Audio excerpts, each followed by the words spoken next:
And welcome to the One Shot Podcast. And I'm going to do the intro today, Tyler. Okay. So go ahead and sit back. In fact, I'll sit back because I'm enjoying this middle seat. You're that kind Darren of the captain usually today. occupies. Yeah, you're in the This feels captain's good. chair. I like it. Yeah. I'm excited today. We've got a special guest here today. And actually, we talked last week, Tyler. We talked a little bit about our story and working in the dark and that whole process. And a common theme from that was you can't do anything alone. And there's people that have come along in your life and they make a huge impact on you. And the person we're talking to today made a huge impact on me. And he kind of caught me at a time in my life when I was making the transition, something we didn't really talk about last week, but I was making the transition away from football, didn't really have a direction, didn't really know what I wanted to do with my life. And the man we're talking to today gave me my first opportunity in the real world, quote unquote real world. And taught me how to be a better leader, taught me how to be a better husband, taught me how to be, I wasn't a father then, but the lessons he taught me helped me be a better father. And I'm not joking when I say this just because you're here. Still to this day, the best boss I've ever had. And I'm talking about Travis DeSisso, the greatest boss on planet Earth. What's up, Travis, great. man? Well, Welcome to the podcast. Thank you. Wow. Yeah. That's humbling to hear for sure. Yeah. No, absolutely. I again, not just because you're here, I tell people all the time that the things I learned from that first gig out of college, I still implement those lessons, and you're a huge part of that. Well, I don't know if you remember me. Of course I do. Coming to the interview. So I think, to me, Ben looks like Captain America. And so, how do you say no to Captain America? Yeah. Was he wearing puka shells still at that time? We have some pictures, multiple pictures of Ben wearing puka shells, and I just figure when he came from Abilene to Dallas, right. I assumed that he was still wearing. Oh, for sure, was. for sure. I'm sure. And the job I'm referring to, we've touched on it here as well. I was in the fitness industry. I was a personal trainer for 5 years, and then eventually in management. And Travis was at the time the personal training manager for that particular club. Now you're like, what's your official title? It's crazy. So now I'm the vice president of personal training for Equinox. That's unbelievable. Yeah. Like corporate. Corporate, I know. How many locations do you have? So there's 105. 105 locations. Across the U.S., And Canada, he did say London. Equinox, which most of you listening to this have heard of Equinox. It's the most prestigious club. See how I said club? Because I know. Fitness club. You hate when people say gym. Not a gym. Fitness club. So that's a pretty important title. When I was there, he was more regional, more over that club. And the interview process, at least one phase of the interview, is you're sitting there, and I've got Travis there, I've got two of the other managers there, and then the club general manager. So it's this panel of just elite, elite fitness professionals, and I'm brand new, no clue what I'm doing, nervous as all get out. Is this after the furniture job? This is after the furniture job, Okay. yeah. So I'd studied exercise I remember science. that. Yeah, I'd studied exercise science in college, but I never had a real job in the field. So this is my first job. And like I said, having to talk to Travis, and he was great, but it was very intimidating. So, and then that led to a 5-year journey there, which eventually I've moved on and got into real estate. But Travis was a huge part of my success there, and taught me how to business develop. Taught me sales, taught me, everything I needed to know about the business. So you're responsible really for bringing Darren into Ben's life. So ultimately you started this podcast. Isn't that crazy? Isn't that wild? You implemented the beginning of the end for me. Travis is officially the founder of the One Shot Podcast. There we go. But anyway, that's enough nice stuff about Travis. Let's get into what we typically do, which is we want to talk about your journey, Travis, because again, you didn't just end up in a place where you impacted a bunch of lives like mine. And it didn't just happen for you. There was a whole journey up to that point. And that's what we want to learn about. Okay. Like I said, you're one of the best leaders I know. I want to learn about your leadership style and how you approach that and how you've been able to impact so many people. You have a pretty interesting personal story with your family, and something that not a lot of parents, unfortunately, have to go through, that you've navigated well, and you guys are doing awesome, and it sounds like your kids are doing well as well. So excited to dive into all that. There's a lot of stuff that we can throw out today. So, but let's start with the beginning, man. Where are you from? Okay. Tell us about life growing up. Sure. What family life was like. Let's start there. Okay. So I'm the third oldest of 6 kids, and my parents were both in the Army when I was really young, actually. So we traveled around. I was born in Germany, traveled around quite a bit whenever I was young. I don't really remember the Army at that point, though, because I was so young. And my parents split up when I was in elementary school. And that's a whole nother crazy story, because 9 years later, they ended up getting back together. Go figure. I didn't know that. I know. It's a pretty wild Still story. together today? They're still together today. Wow. What's crazy I love about that. it is, so I saw them. When did I see them? I saw them around the 4th of July. And I swear my wife and I were looking at each other like, Who are these people? right? So it's like they're more together now than they ever were, which I don't really understand. I'm not brave enough to even ask them, to be honest with you, because they were not together when I was a kid. Was it a like you witnessed contentious relationship? Oh, like was it 100%. obvious? Okay. Absolutely. Yeah. And then he was gone. He was gone. I didn't hear from him, see him 9 years, so he was gone. Okay, so he left, gone. like stayed with your mom full time. Yeah, so 6 kids with my mom. Okay. In Missouri, and it was that. That's in an and of itself impactful was quite- age for a young man, boy, right? Elementary school, to then not have a father figure Oh yeah, in so the house. I'm 4 years old, 4 or 5 years old. Dang. Till the time I was about 13. Older two siblings, brothers or sisters? Both brothers. Both brothers. Okay. All right. So 2 older brothers. 2 older brothers. Which I'm assuming kind of assumed that role for you. Oh, or my did, oldest brother Or did for you sure. step into? So my oldest brother essentially became, Okay. the leader Yeah. of the family, really. Man.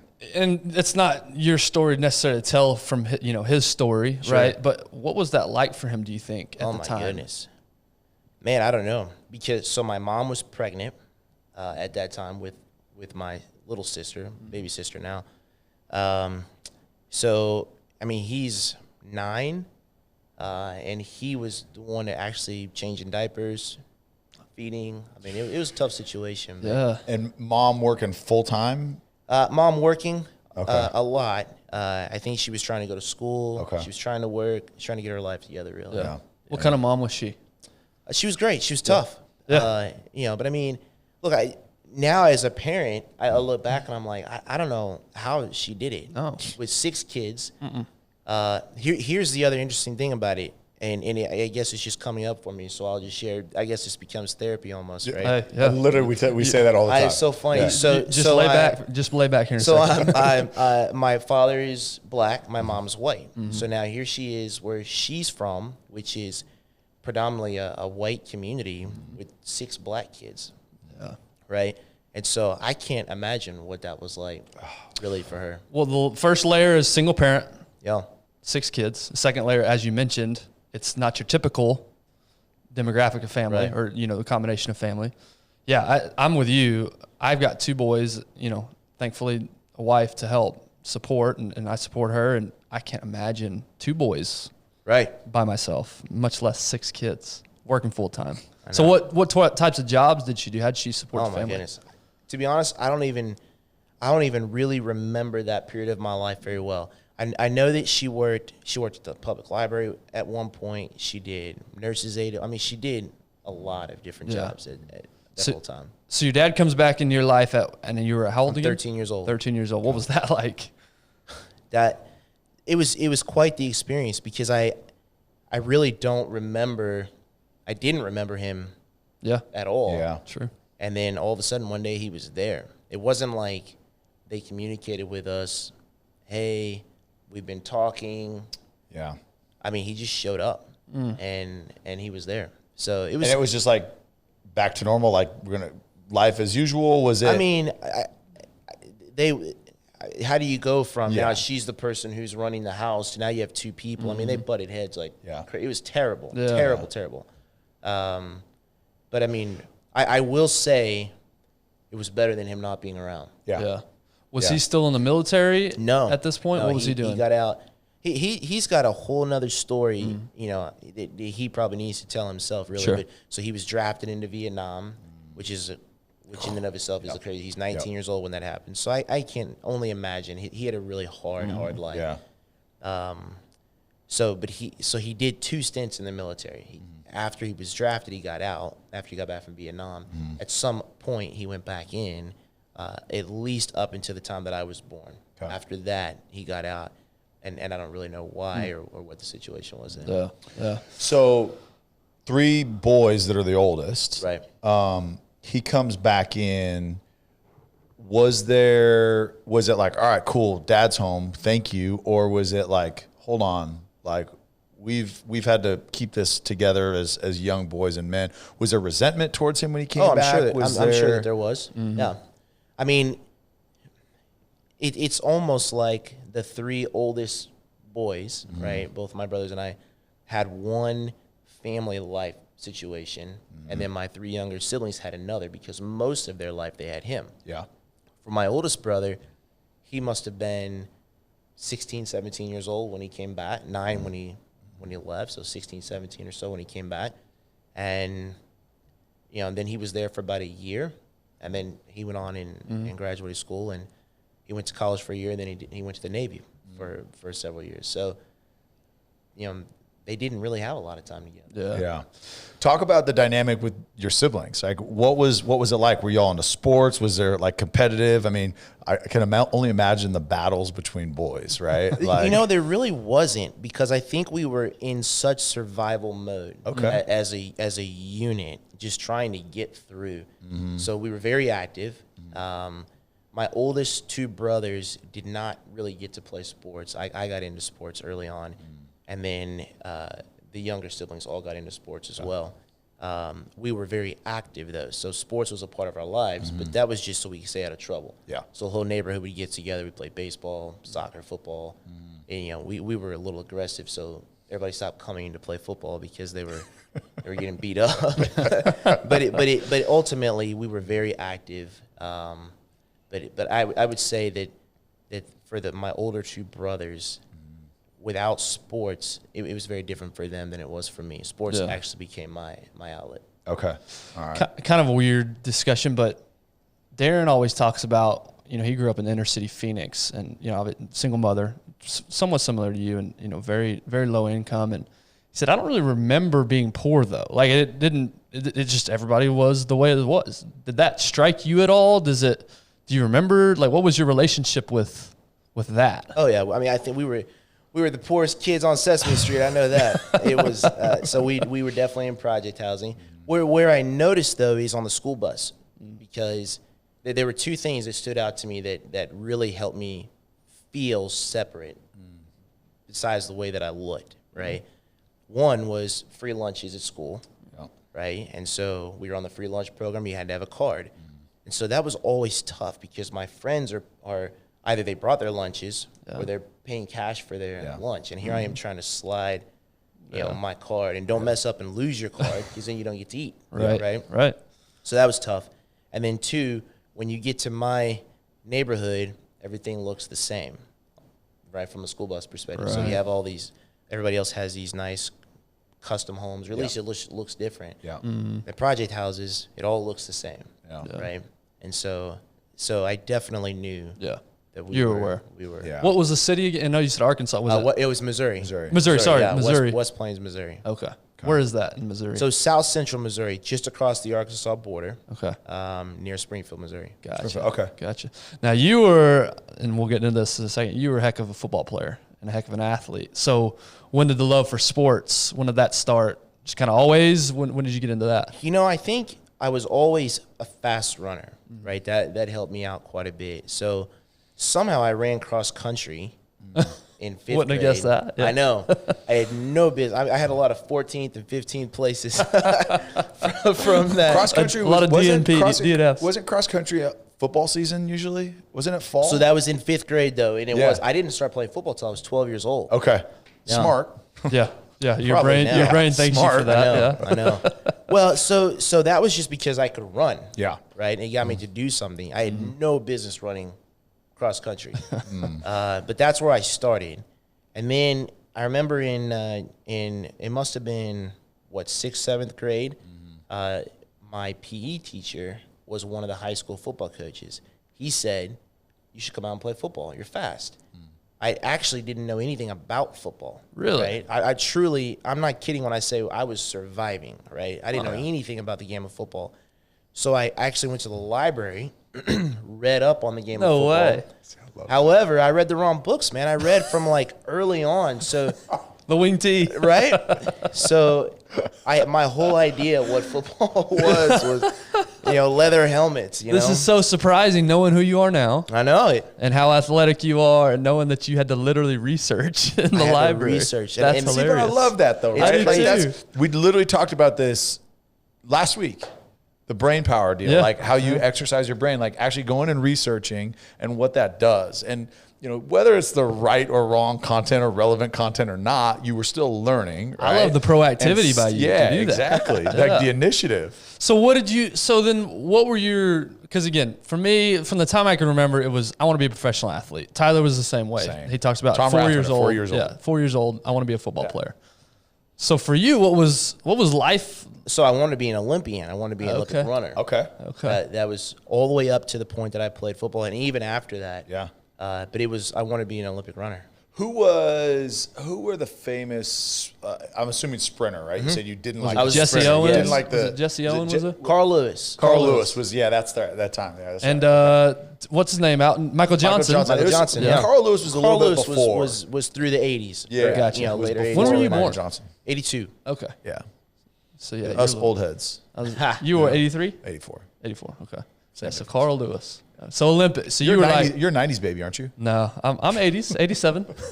Caught the tail end. So yeah. So you were like, I'm gonna be a sprinter one. I'm gonna have that gold medal around my neck. Right. That was you. that was it. Okay. So what? So you introduced to football. You went and researched in the library. I love that. I want to hear. Okay, so everybody always has a first football practice. That was just right? that's where I was going. Was what was that first contact day, like? that? Like You know what?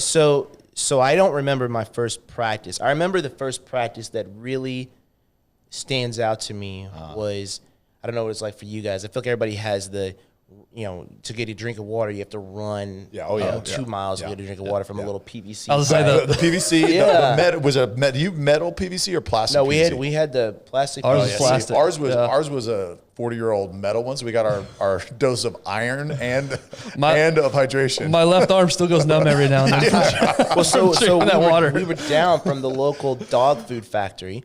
So every few weeks there was a boil order in effect, right?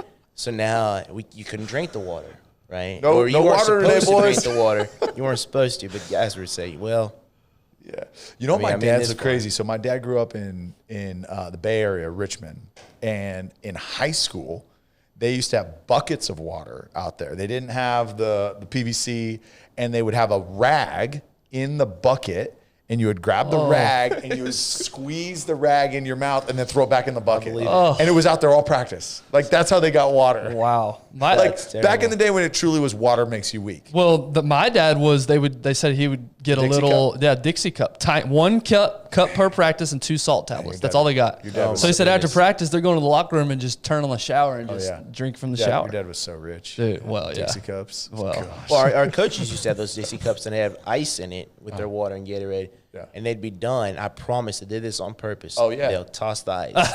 Right? And it's like fumble, right? Everyone piles in for Get that a ice. thing of ice. Digging through the grass. So I know this isn't about me, but I'm gonna make it about me. It's pretty typical. I've never shared this before. Middle school, 7th grade football was my first time playing ball, and I was scared to death of contact. And that was the time when Bloody Alley was a thing. Do y'all know what Bloody Alley is? 1-on-1, just running into each other. That was a fear of mine as well. Okay, Absolutely. Then let's talk about yours, because mine was. Remind me to share a video with you about this because we've all done the 1, 2, 3. Shit. Hey, you want to go in front of me? You want to go in front of me? Okay, so maybe I'm not weird. It's a big circle. Everybody's done it. It's a big That's circle, bull in the whole ring. team. That's bull in the ring. Bull in the ring. That's what it was. Yeah. And you got 2 guys in their back. The coach blows the whistle. You get up. Now you're run talking into about each Oklahoma. other. You're mixing up all these drills. you man. are. Whatever it Some is, drills. whatever it is, I would always slide back to the back of that circle and never volunteer. I was scared to death of getting in that circle. There was always those like 2 or 3 guys, right? That And were I was one always of them. more mature and just had that heavy head, right? And you remember looking through the helmet the first time and you're like, I can't see anything. Like I literally can't see anything because I played. I don't know if you guys had them, but we had the ones where the face masks were plastic, the thick plastic. Oh, ones. yeah. Do you remember Oh, yeah, those? yeah. And so you literally you couldn't see anything through those. And then I just remember just like it bouncing around. But I remember that those kids that were like more mature than everybody Yeah. else were literally like a hammer. Well, And it was like how do you do that? I grew up in West Texas, very heavily Hispanic community, and Hispanics, they Mustaches seem to in mature. 3rd grade. Yeah, they're shaving in 5th grade. So that's who I'm having to go. I'm having to go against this dude who's been shaving since he was 6, and I don't even know what hair looks like. Well, that's what. So we had this cage, right? And guys were. So I'm running past the high school.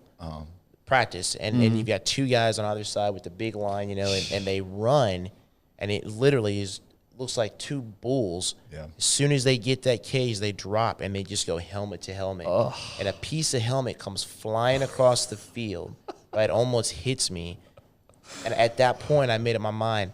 I'm getting through this season because I don't want to quit. Yep. I'm never playing football again, and I'm never gonna play in high school. For sure, no. Right? I just want to run a straight line. Yeah. Nobody hitting me.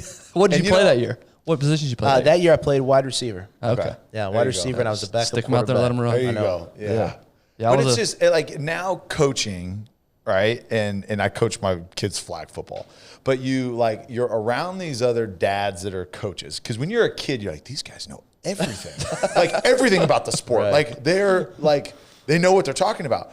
And then now as a parent, you get there and you're like, they have no freaking clue. Now, back in the day, when there's even less where you have to go to the library to learn about football, like now these dads just do YouTube training videos, right? Yeah. And so, but like, put your head down, go. I mean, the stuff that they used to tell us on how to make contact, bend at the waist, put the top of your head in his chest. What? You had the advantage though of your neck is thicker than most people's waist. So yeah, but that took years of getting my butt kicked to realize that I had to start doing neck exercise. I mean, but I'm probably not 100 pounds until I get to be in a high school. You know? So then, what kept you coming back then? What after that year? Yeah. So that's a good question because you said I'm not doing it. Yeah. Why did you come back the next year? That's a great question. I never actually thought the answer to. I think I couldn't stomach the idea of quitting for one and just not being better than everybody else. I think that's really what it. Where do you think that comes from? That mentality. No idea. Probably just through this survival, right? I guess. So my siblings and I, one of the things that they make fun of, I didn't know they make fun of me about it. I found out about last year that they used to make fun of me behind my back. But so 38 years old, finally figured out. So I wanted to be an Olympian. And what I figured out, though, is if we do these games throughout the day, which you can get a gold medal, silver medal, or I'd probably give them a rock, Yeah. But we used to do long jump and triple jump, and I don't know why they did it with me, but we used to do those things to stay out of trouble. Yeah. Right? It kept us active. So I don't know. Maybe it started there. Maybe I don't know. Just super competitive with your siblings on and you both are parents of young kids, and I'm coaching my 5-year-old. I have my oldest boy's 5. Yeah, you saw him when he was first born. It's if there's 8 kids on his soccer team, it's really strange. I think the biggest frustration I have is the tenacity that's lacking in a lot of these kids, and so that's what I'm thinking is like. Are you just born with it? Like, is you just have that go-getter mentality? Is that something you can learn? I mean, well, we've talked about it too, right? I bet you were different than some of your siblings, right? You come from a similar environment for the most part, right? Like you mentioned, your younger siblings kind of had a different life than the older 3, right. But like my kids, same environment. Yes, we parent each kid different based on who they are and their needs, but like my oldest. Like if she misses a math problem, she loses her mind. Like loses it. If somebody's out wrestling and she doesn't like toss them, she's like distraught. Like she literally has to win everything. Has to be. If she doesn't get hundreds on everything in her report card, she loses it. Whereas then like my next boy, he's like, I'm not gonna do my homework. I'm tripping. What's homework? I'm going to play. Nah. You know what I mean? So I do think that like. There's a wiring within each individual that's different. I mean, that's how we're all different. Right. But I do think that you kind of are a product of your environment. I would say back in our, us old heads, it was different because there's not the participation trophy. There's not like, it literally is you have to win or you lose. Like it was emphasized. If you aren't the best, you don't play. Like there was more of that. And I think now, the tenacity is different because it's like, well, if I don't get this, I still get everything that I want and some. So I just think it's kind of a product of your environment. But I don't know. I mean, so that's just kind of how you were. I mean, it was just innate in you. I mean, I guess I don't want to quit. I want to stick with it. I think so. Yeah. I mean, I don't really know where it comes from, you know, similar to Tyler. I think it's, I do notice even now when I look at people who are in leadership positions, you can usually trace that back to captain of this team or that team, right? President of this or that. Is it innate? Did somebody, you know, somehow recognize that in them and call that to them? I don't know what it is that drives that. But So for you go back into football. What did junior high school look like for you? I mean, obviously you said you were smaller until a little bit later. What socially, what did it look like through those years, and then athletically, what did that look like? Sure. I think it's a smaller town. So as soon as football became, you know, an obvious gift, I feel like I got to surge through celebrity status in my little town. So that was very, very helpful because it made up for any of the other things. You know, it wasn't such a big deal if I have the free lunch card. Well, because I'm the fastest kid in school, right? And so I think it helped me overcome whatever other challenges potentially I would have had if I didn't have that. Yeah, we had a guest a couple years ago. His name is Drew Robinson, and he's a baseball player, professional baseball player, and he struggled his whole life with confidence in himself. He was this, I think he started as a freshman in high school on the varsity, unbelievable baseball player, ended up being a professional baseball. But he always struggled with, I'm a joke, like I'm a fraud.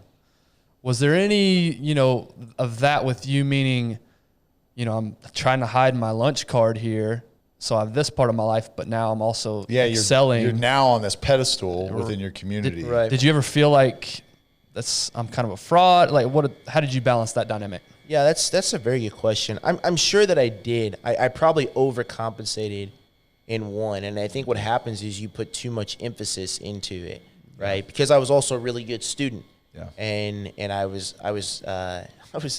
president of my chess club, believe it or not.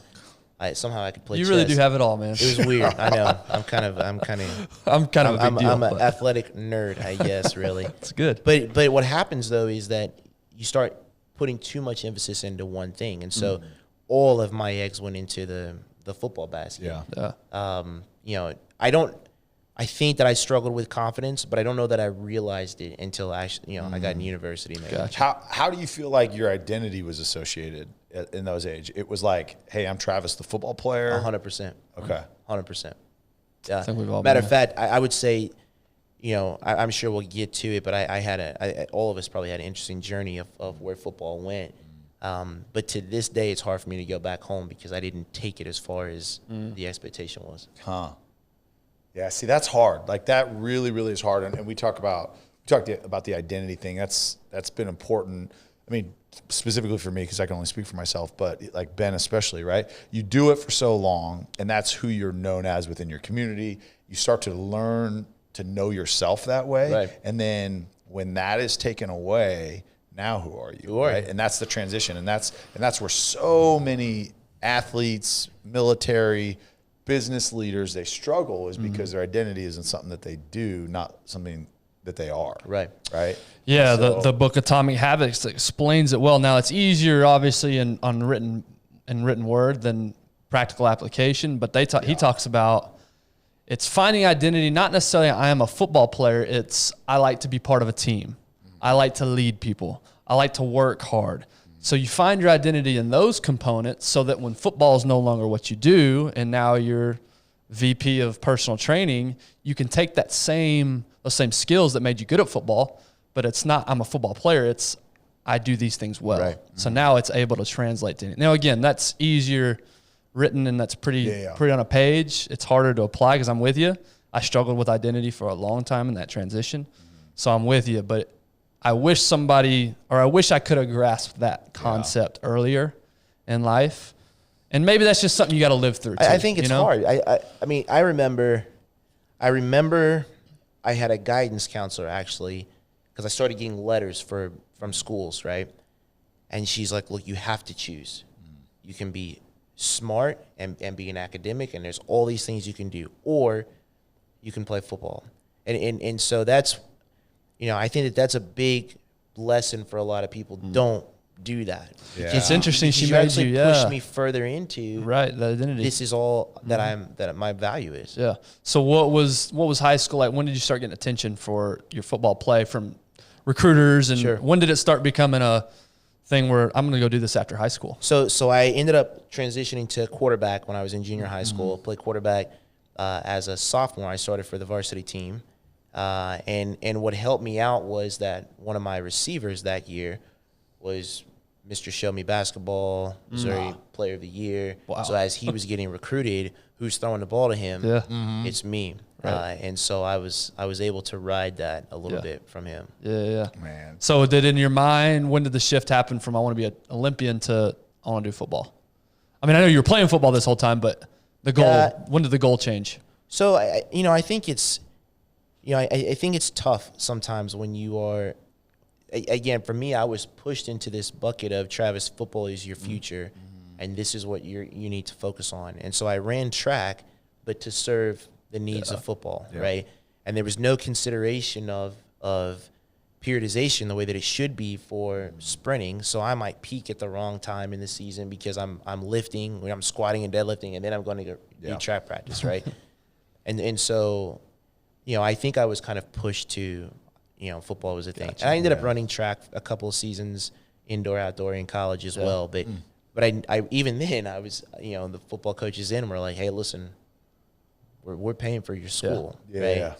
So, You'll be at spring ball. exactly. Yes. While all this success is going on, what's home life like at this point, later in high school? I mean, I would just say it was a storm. It was a constant storm at home. Yeah. I think we were just, my oldest brother was gone. He was in the Navy. He kind of took off for a couple of years. The next oldest brother, he was in school. He was in university at our community college. But he kind of had his head down, really. Yeah. And so, I think honestly, that was the other part to it, though, is my success with football created more of a namesake for my family, right? And so now there's there's probably some pressure there, but things were better for us because of that, right? Yeah, I was just going to ask that, is because now you're such a name in the community, the pressure of that as a 15, 16, 17, 18-year-old kid, that's a lot. Oh, big right? time. And then now, and I don't know, and I'm not speaking for your parents, but I know just it's very easy to be like very proud that Travis is my son. Yeah. Right? And then being there. And then so a lot of times you see kids then be the glue that holds a family together, right? If I lose this notoriety that I've got right now, this success, all these things, if I lose these, what's everybody around me, what are they going to do? Absolutely. So was that a pressure? Do you think that you big felt? time. Okay. No question about that, right? I had all these promises unfulfilled, right? Yeah. I'm going to get my parents a house, right? They never owned a house. They still have never owned a house. Those kind of things. I'll take care of everybody, right? As long as I get through what I'm doing, everybody else is going to be okay. So do you feel like success for you was paramount in like getting or having relationships? Do you feel like, hey, look, the more I perform, like I very much was performance based. Like I felt like I didn't deserve love from anybody unless I performed, unless I proved myself, unless I did this. Like even my parents were great, and it's not that they did anything intentional, but the better I did, the more it seemed like I got at home. And the better it was, better I was treated, more freedom I got. So it was very much performance based. Was it like that in your home? I think for me internally it was I'm never good enough. And so no matter what level of success I might have seen, it wasn't the level that I wanted. Yeah. And so I was always letting people down is I think what I felt. Yeah, see. Yeah. That very similar. Very similar. Okay, so let's go to like your junior, mostly senior year. That's okay. This is the year, right? This is where, I figure out where I'm going to go to school, how this is senior year is pretty awesome. Right. I'll be the dazed and confused guy that's like, hey, the best years of your life for sure, right? But what was your senior year? How did that season go? What was that recruiting process like? And I guess junior year was a big part of that, but It is. So my senior year is like, is the turn of everything went wrong in my senior year. So what happened is 4 games in, I ended up breaking my ankle, right? And it's like at that point, everything shifted for me, right? Because now I may never realize this dream that I've had, right? Most of any scholarship opportunities I had in front of me disappeared. And I found myself actually sitting in a recruiter's office thinking, I'm going to go to the military. That's my only option. Really? Yeah. So who were you, like, where were you hoping to go before the injury? So my original plan, my goal was University of Missouri at that time, yeah. Which I guess would make sense being from there, yeah. Yeah, go Tigers. Yeah. So you break your ankle, done for the season. I guess 4 weeks for you. Yeah, you don't have time to come back. No, there's no senior tape, yeah. Yeah, there's not the laser treatments that they've got now that get you back. Well, now, was it like a DAC? Oh, it was bad. Yeah, Like it was surgery? I didn't have surgery. Okay. No. So it was my fibula right on the ankle joint. Yeah. And it's one of those things where I think if you break, I remember a teammate broke his 6 inches higher, and he ended up coming back. Yeah. That season, I right? broke mine higher, my fibula on my left leg. Same thing. It was like a bad sprain more than anything. Yeah, this was really tough, and I ended up missing half of my track season actually because as I started coming back through my rehab, I ended up rupturing the bursa sac of my Achilles tendon, and so it put me out pretty bad. So I also missed a lot of my track season. So senior year was fun, but it was definitely a challenge. Ah. All right, so Sorry I said that. but let's dive into your mind right there Sure. because all that pressure, I've got to perform, I'm not good enough.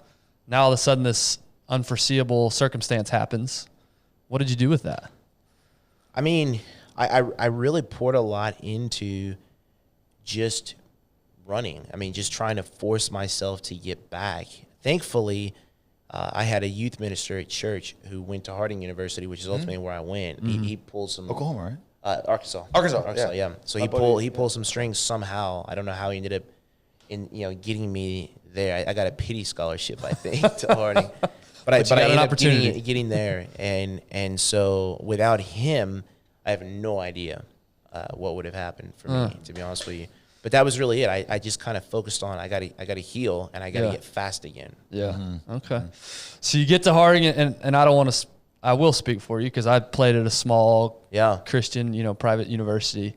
Let's just say there were more fans that would show up for my high school games than there were for my college games. So it's a very humbling experience to go from I'm going to the University of Missouri, in your case, thousands of fans every Saturday, to Searcy, Arkansas. What was that like? That it was a struggle, honestly. And I actually show up, and they say so. I play quarterback, right?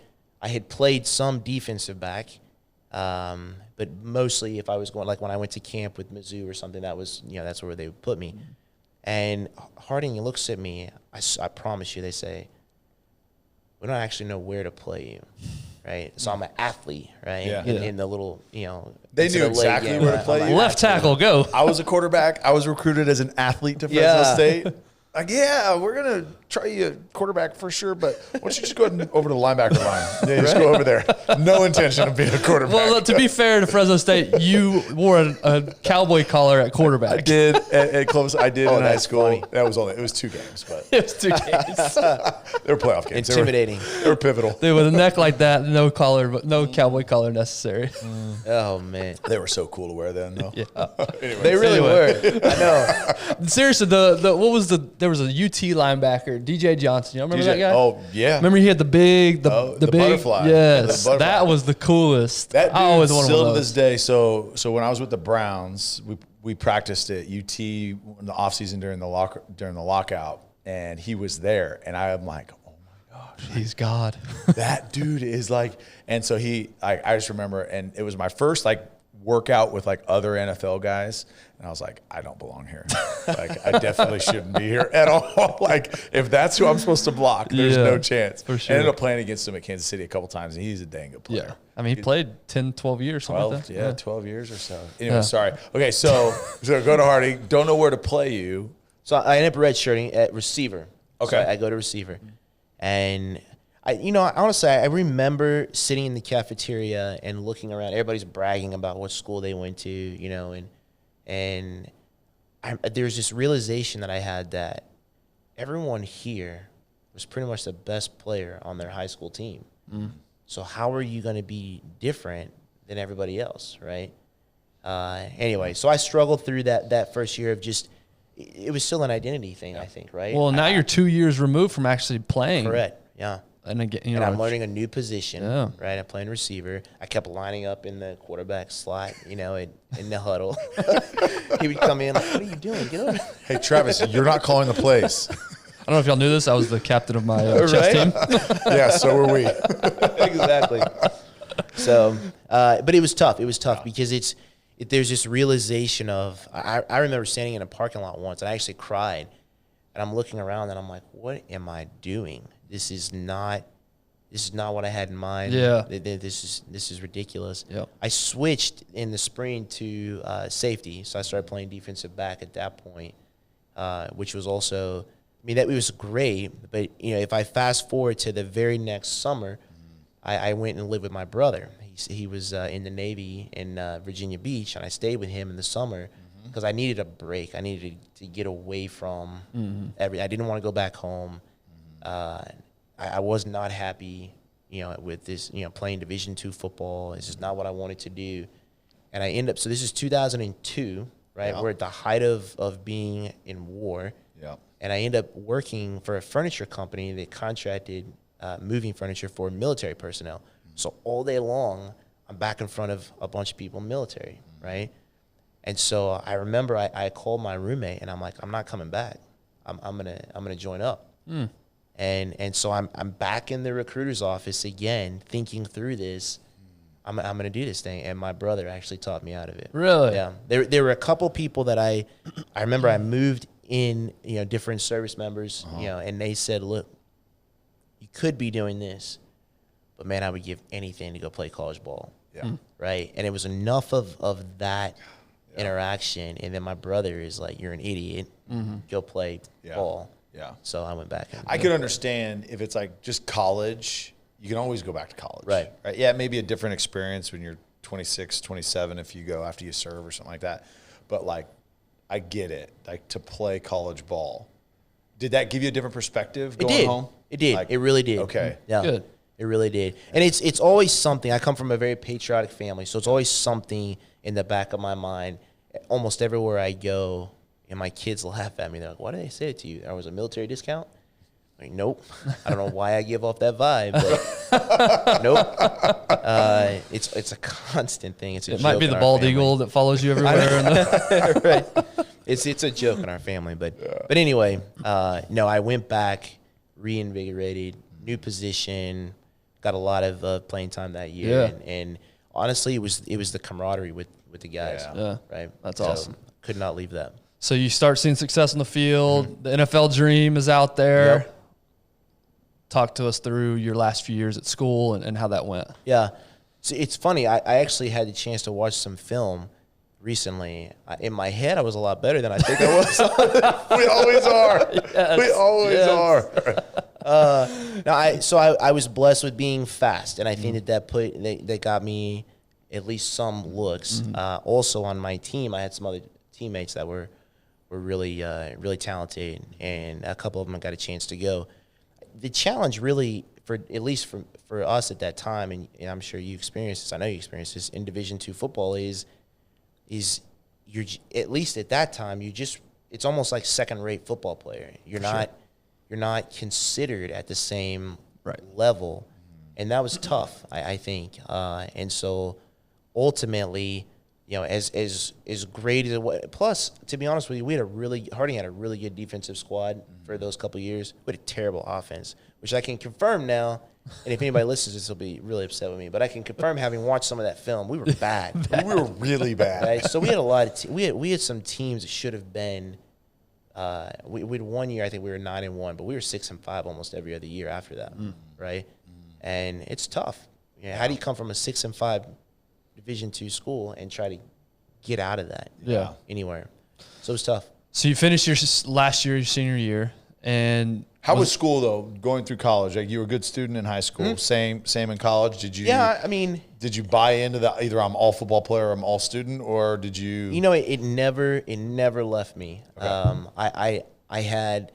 I struggled through. I didn't have to study a whole lot in high school, so I went through that. I went through the whole thing. I feel like I've probably every football player's story, but I had a 1.7 GPA at midterms. Yeah. My freshman year, I got put on academic probation. Nice. Which is Dang. so stupid. You actually have to do the work. Right. Were you doing family studies or what is it? Social work? No, what was the major? I had exercise science as a major. Oh, nice. Which is another story. Excuse me.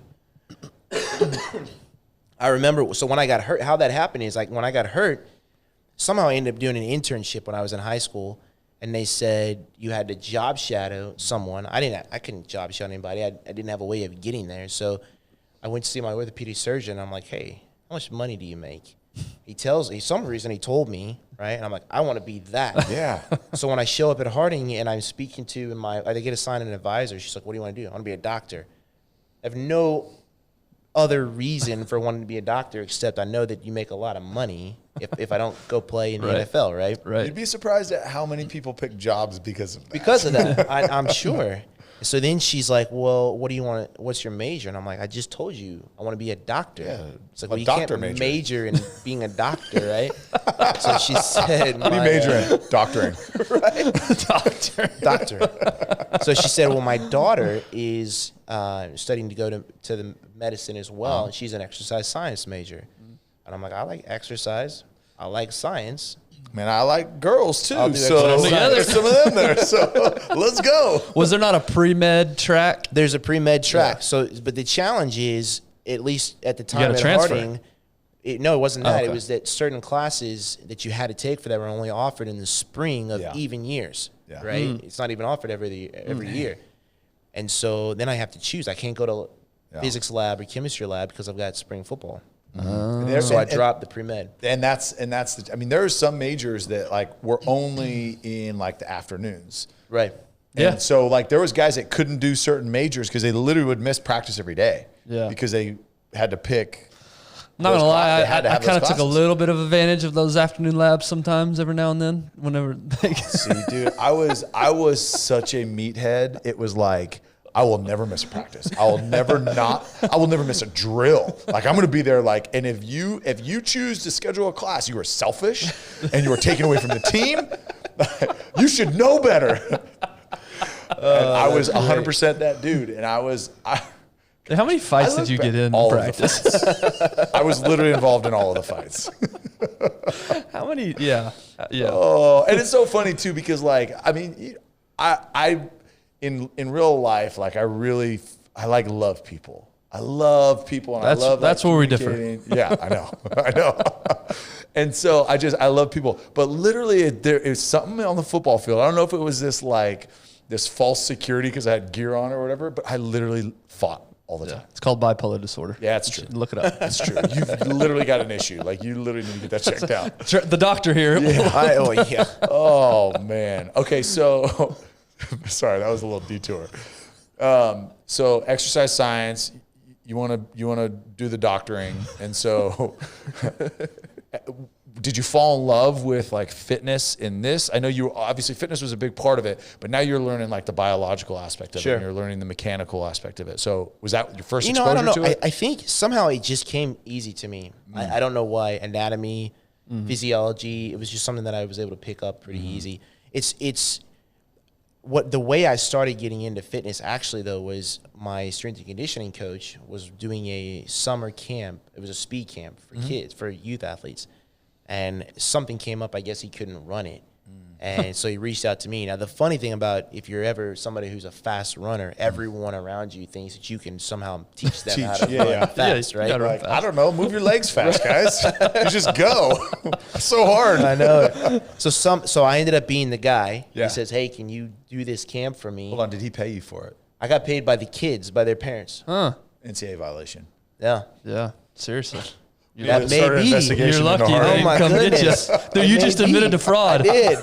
Oh no. I don't know what it was. Reggie Bush got his Heisman taken away. You're going to get your I didn't All-American even status get there. taken away. take my academic All-American. Oh, okay. So you're coaching these kids, but did you find like So what happened is every kid that wanted, so I ended up training them privately after that, right? Yeah. And every kid that wanted to play a sport in college, earn a scholarship to college, did. And so I found that, man, I'm good at this, Yeah. right? And I really enjoyed watching it come together for them. So what was it, do you think, about it? Do you think, okay, hey, I get to help these kids and then see the growth? Was that like rewarding for you? I mean, was it just the content itself that you loved? What was it about it? It was a challenge. It was a kid who was playing baseball who says, hey, I'm running a 6'8", 60, and that's not going to get it done. I got to get faster. So it was watching them run and then trying to figure out how to piece that together for them, and then see the success happen. Right. I think it was just a challenge. So you were doing personal training, Training in college. So I started personal training in college, and then I started working with faculty members in college. Okay. Or just other people in the community who would come to the university gym. So and then you would use like the team weight room and do it there? So there was a separate university weight room. Gotcha. So I did it there. So you found you were good at this, but the dream was still professional football. 100%, yeah. Yeah. So what happened after your senior year? So after my senior year, let's see. So I didn't get drafted. There's that's a tough thing because you start getting phone calls and you think, all right, that's it, and they start going through the draft and like, all right, they said 6th round, that was where, what may be possible for me was a later round, and it doesn't happen, and I remember standing in in kind of a hallway with my roommate, and he was also somebody who thought he was going to get picked up, and I remember standing there just holding each other, sobbing like little children, like what do I do? Guys, I'm telling you, and I'm talking to the audience right now, it's a real thing for us guys. Like that draft day is the most, like, you want to melt a grown ass man down to nothing. Just watch him on draft day. Yeah. Yeah. Like, we all went it. through the same thing. All three of us. So don't get a call. What about free agency? What? So I never understood why, but I never even got an invite to camp after that. So I have. Did you have an agent? Yeah, I had an agent at that point. And I ended up separating with the agent. There was, I think what happened is I played in an all-star game. There was one team. Yeah, what all-star game did you? It was called East West Shrine? No, it was East Coast Bowl game. Okay. East Coast Bowl game. I don't know how I ended up there from Harding, but it was called the East Coast Bowl game. And I ended up having a couple teams that seemed to follow me from, you start running, I think your junior year, you run a 40 for the scouts, you know, and they start following you. And there were a couple of them that stayed through that whole period of time.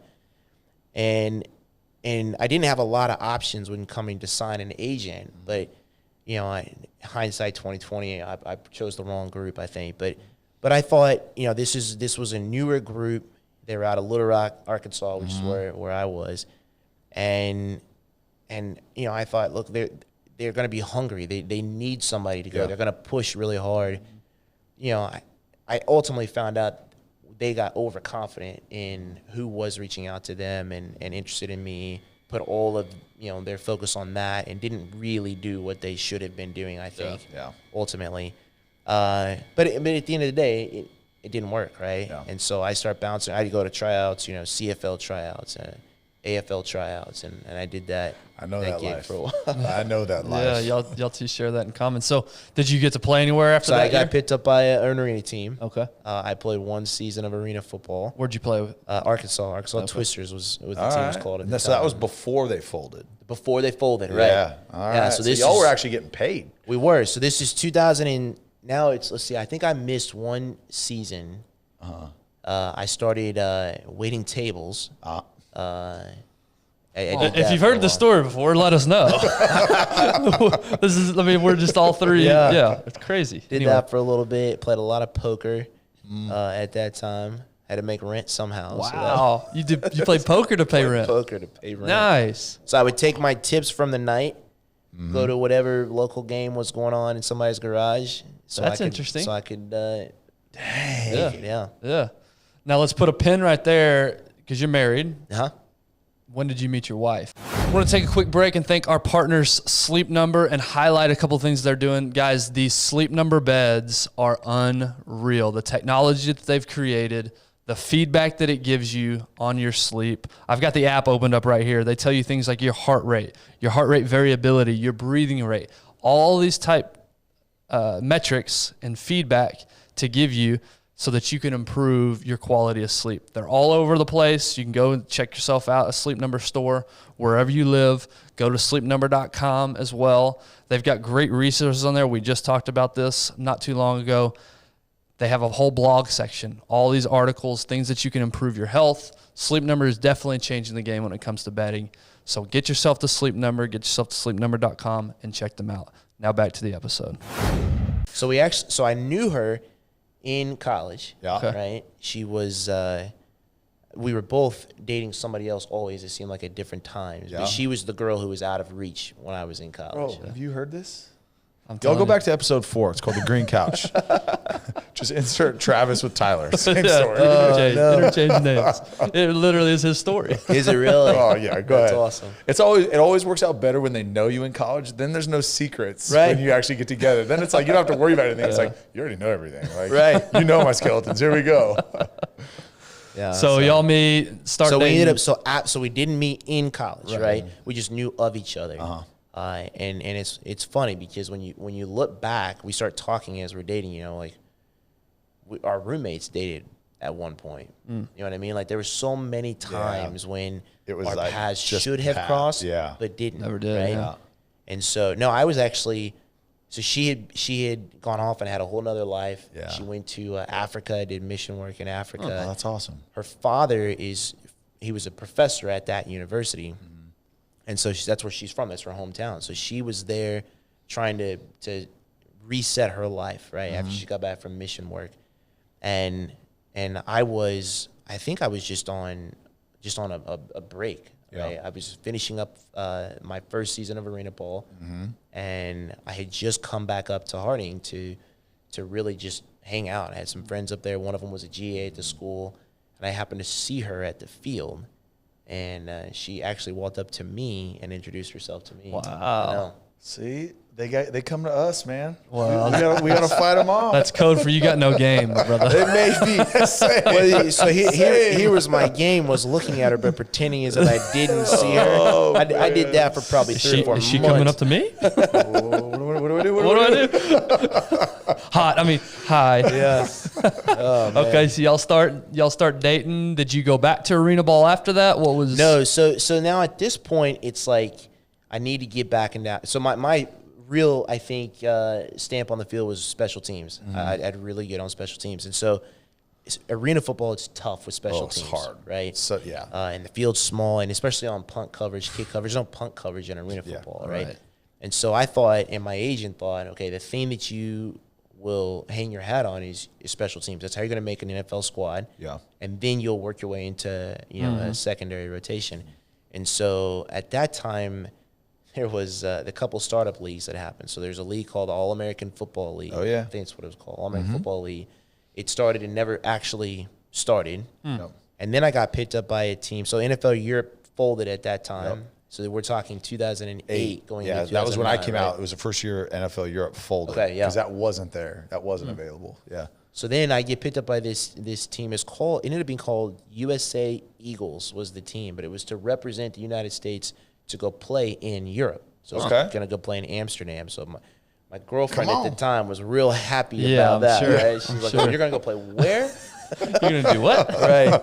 And so anyway, so I signed up to play at this league, and the season gets pushed, and it gets pushed, and then it folds, right? So I'm like, all right, now what am I gonna do? Well, arena football's still going. I end up working out with the Desperados, the team here in Dallas. And then arena football folded, right? And that was it. Yeah. I was done. Really? That was it. There was like that period, 8, 9, and I guess, 8 and 9. There was so limited options. Like if you didn't make the league, you literally had the CFL and the NFL. That was it.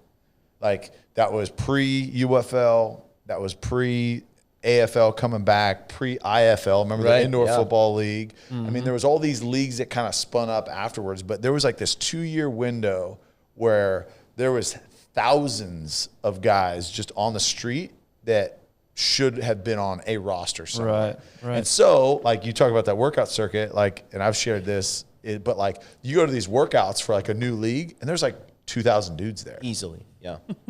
And you're like, paying to be there. And you're paying. So it's literally fundraisers for these teams that are the bills. going out. Literally, I'm like, so it was just a hard time to be a football. So where were you mentally, right? So all you wanted to do is play football. Yep. And you knew you had the skills. You knew you were able to do it.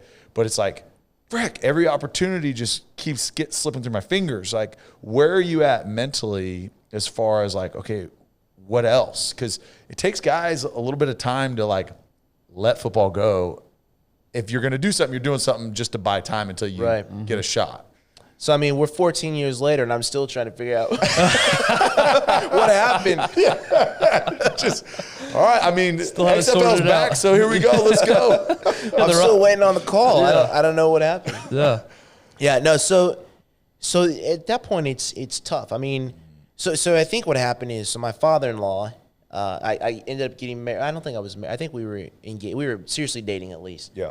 And my father-in-law, he had played, and he played in the NFL for a little bit. And I remember I sat down and talked to him at one point, and he said to me, "Who are you trying to prove this to?"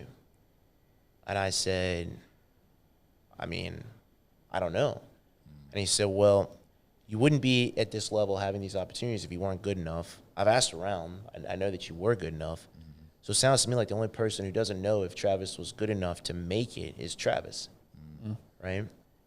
And I'm like, man, now I don't know if he was being manipulative and he actually wanted me to stop chasing it so that I could focus provide on for my his daughter. providing for his daughter, right? I think that's probably I don't know that his motives were completely clean, but I think at that moment, I remember just thinking, I think that's all I'm really trying to do right now is to prove that I was good enough, right? I'm going back to, I break my ankle in high school, and that was it for me, right? Yeah. And I battled that injury the rest of my career, right?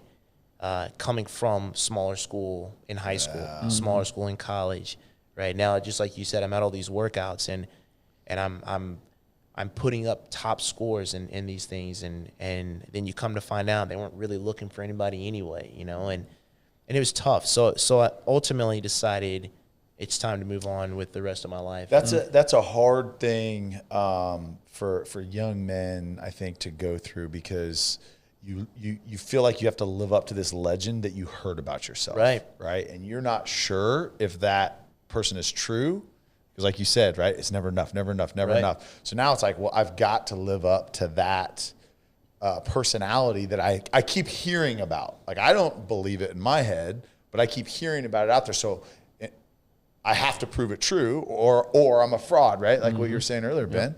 And so that's a really hard thing to let go, and then also to look at the what ifs, right? To let go of the, like, what if I didn't break my ankle? What if the Arena League didn't fold? What if the European League actually happened? What if, right? And it's really hard, but I think that goes back to the identity thing, right? And I think your father-in-law, like, posed a really good question. Absolutely. So that's a heavy discussion to have with your son-in-law. Yeah, or engaged, married, whatever. Yeah.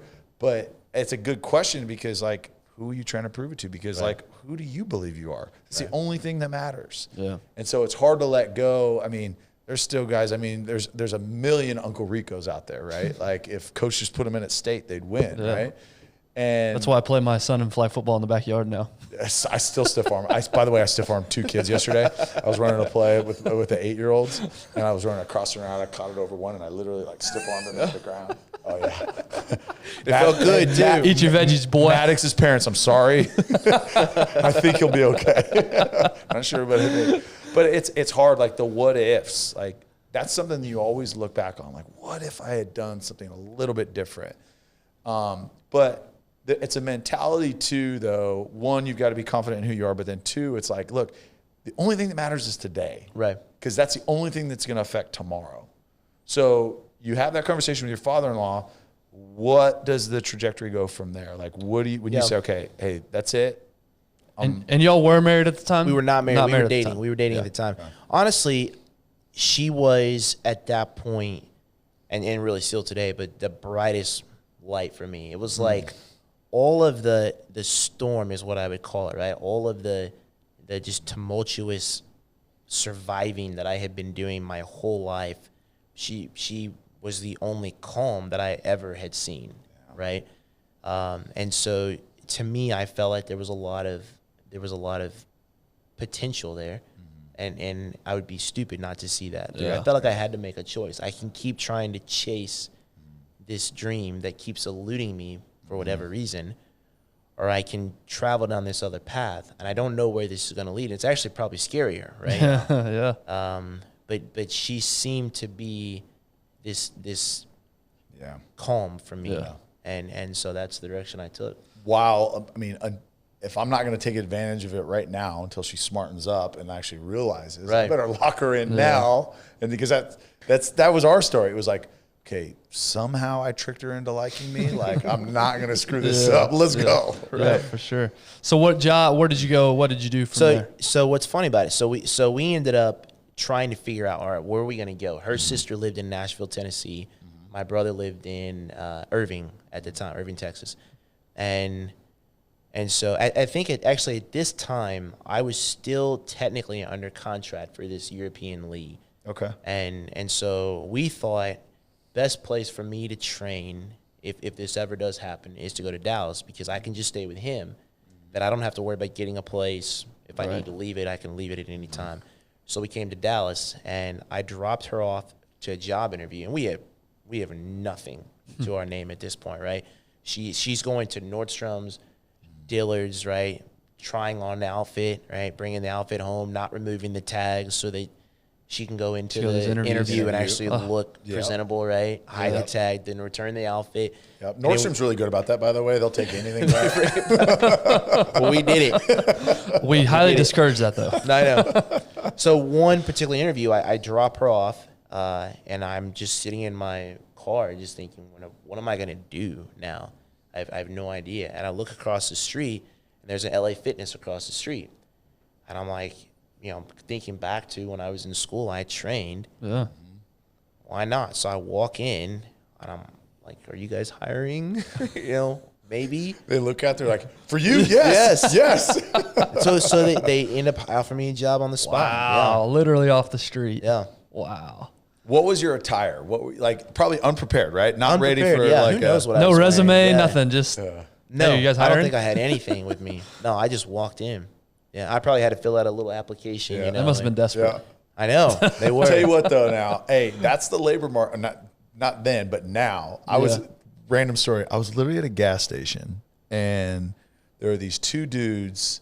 He had one of the guys. He was like asking if he could get a job there, and I'm like, okay, look, I appreciate the hustle, whatever, right? But he had like Crocs, like white socks on. And then he had like camo cargo shorts, and then he had a tank top, but it was like a T-shirt that was cut all the way up to the neck. And Phenomenal. He had no business wearing a tank top. Was he an eighth Zero grade? business. Was he an eighth grade? It was a football player. He looked like an overweight 6-year-old girl. That's the body type, right? So I'm like, and he's there. Hair's not brushed. I want to say he had like an unlit cigarette in his hand too, and he's like at the register, like asking if the hiring. I think it was like 7:30 in the morning. Dude, too. It was like odd. The courage. And I love that. But here's the thing, though, is like people need people need workers so bad. He probably got a job. I know they probably like, can you start today? You're hired. You cool with the graveyard? All right, so you get the job. I mean, now, did you graduate with your exercise science degree? Okay, so you have your degree in it. So do you immediately become the boss at LA Fitness? Do you know, it's weird how it happened, but for somehow, I think it was because I had my own training business before. And so like, you have management experience. I'm like, Sure. Not really. Want to become the weekend manager. So out the gate? 2 weeks in, I become the weekend manager. No way. Right? Yeah. And somehow I eked my way through this job, and I got to be an actual training manager 2 months in. Wow. See, you say you worked your You're way through humble, that dude. job. Yeah, humility because you look all the life experiences. There's no doubt. Like I know you're downplaying it, and I appreciate the humility, but like you know how to lead people because of your team sports, your background, your family dynamic. I mean, there's all these things that you have. And that's what's so cool, I think, about a lot of athletes is they step into the corporate world. They don't realize that how many skills and tools translate. Like they don't look the same. They're not executed the same, but they can translate Absolutely. if shifted and having the right lens on it, right? Right. And so there's so many things. And so you obviously have a great personality and are great with people. So that was easier. People like Ben, who just don't like people and isn't good with people, like it's a little bit harder for him, right? But it's in there somewhere. We're pulling it out. No, I hate people. But no doubt. And then now you go into an organization. It's a big company, right? And then right away, because it's about people and it's Right. about relationships. Right. It's about managing people, but then it's also about clients and making sure that like they feel important too. Absolutely. And what year are we talking at this point? So this is 2008 into 2009. Man, so, the economy is shot at this point. Yes. What's personal training like at that Look, time? so one thing is I didn't know the economy was shot. Neither did we. Yeah, we talked about this. We So- have no clue. Except the Canadian dollar, it was worse than the American dollar. I know that. I definitely know that. That probably it still is, I think. Well, I think it's closer. No, I don't know. Anyway. So what I did have though is I had a lot of people coming into the gym who had lost their jobs, and I would see that, right? And so that was really all that I knew. So my wife and I, we really were focused on just we went through Dave Ramsey, Total Money Makeover, I think it's called. We were just focused on paying off debt. Yeah. We're going to get ourselves in a better spot, right? And so the work was easy, long hours, hard work. That wasn't a big deal to me, right? Yeah. The challenge, honestly, was I'm an introverted person, actually. And so a big part of being a trainer, and in that company, was to sell personal training was a big part of what I was doing. You got to actually go interact with people, right? And so I had to teach myself how to do that, how to actually build up the courage to go interact with people. Once I got through that, which took a lot of practice, and there's probably a whole other lesson in, Oh my in gosh. doing that, right? Yeah. We could But do that. but then what I found is a lot of these people who had lost their jobs, they actually would not interview well. And I would be very honest with them. Like, look at yourself. You haven't had, a lot of these people at that time, they'd had jobs for 15, 20, 30 years, right? They hadn't been to an interview in that period of time. And now they're actually competing for a job up against someone who's young, who has maybe new ideas, who looks the part. They haven't been sitting at a desk for 30 years, right? Yeah, And so I that's would an tell them interesting that. angle, I yeah. would say, look, would you hire you right now? Wow. And so I sold a ton of personal training in 2009. Wow. That way, yeah.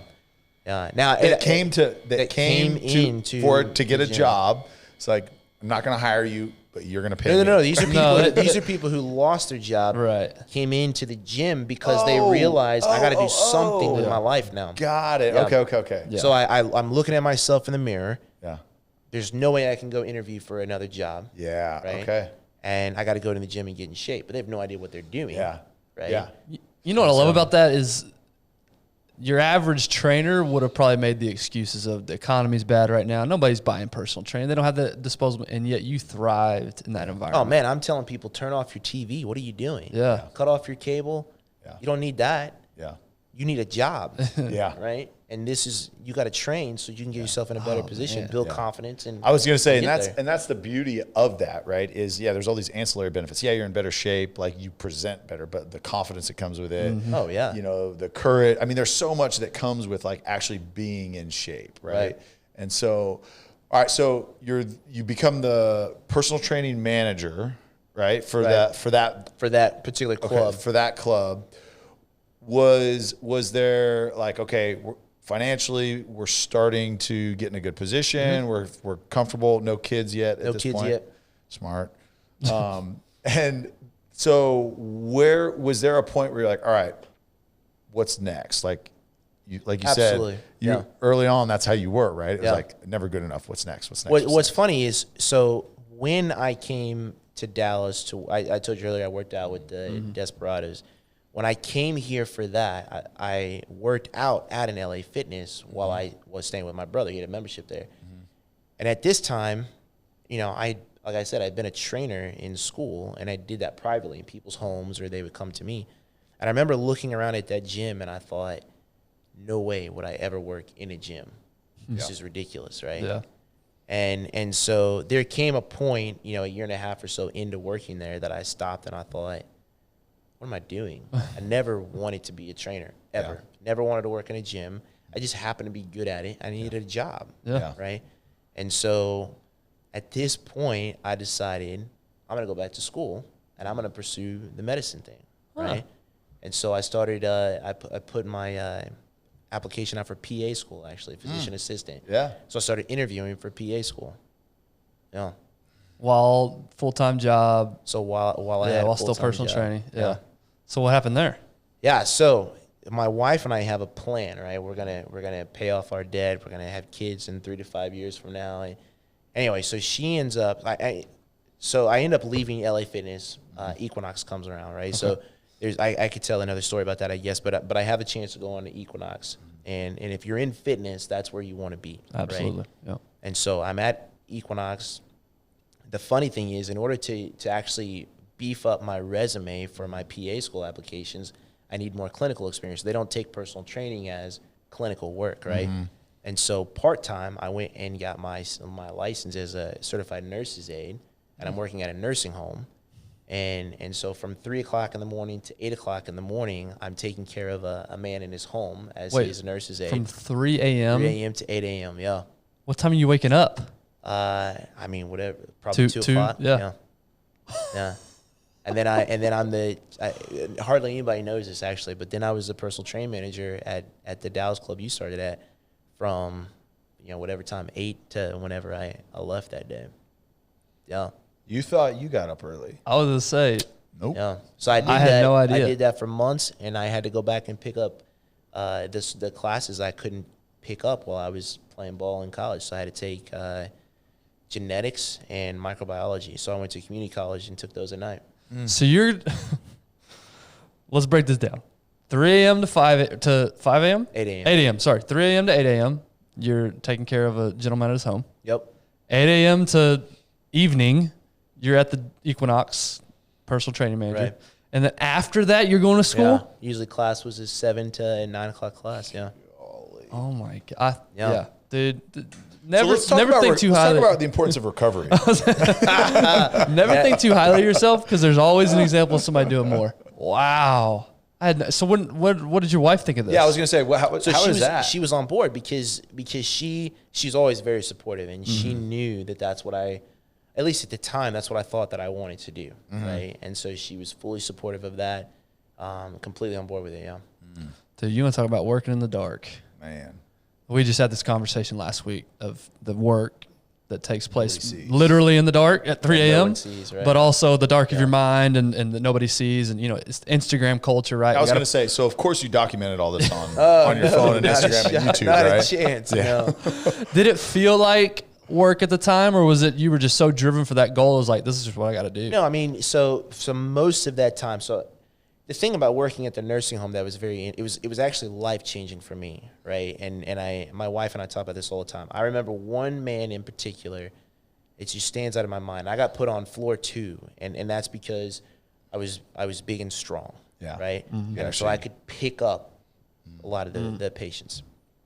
And there's this one guy, I remember he was very, very disabled. He couldn't do anything on his own. So we basically pick him up, put him in his wheelchair, wheel him out into the hall, and he'd sit there. But his wife was very particular about how he was to be treated. She dressed him. She came in to dress him and everything. And I remember that just really struck me, because a lot of people, unfortunately, in the nursing home are just left there by themselves. Yeah. She was very, very involved. So And she would come every come in day, every or day. she lived there? She would come in every day. Oh, wow. Come in every day. Okay. And so I remember looking over at he had a little vanity, you know, his clothes were at. I remember seeing pictures. It didn't look so far off from how he looked then, right?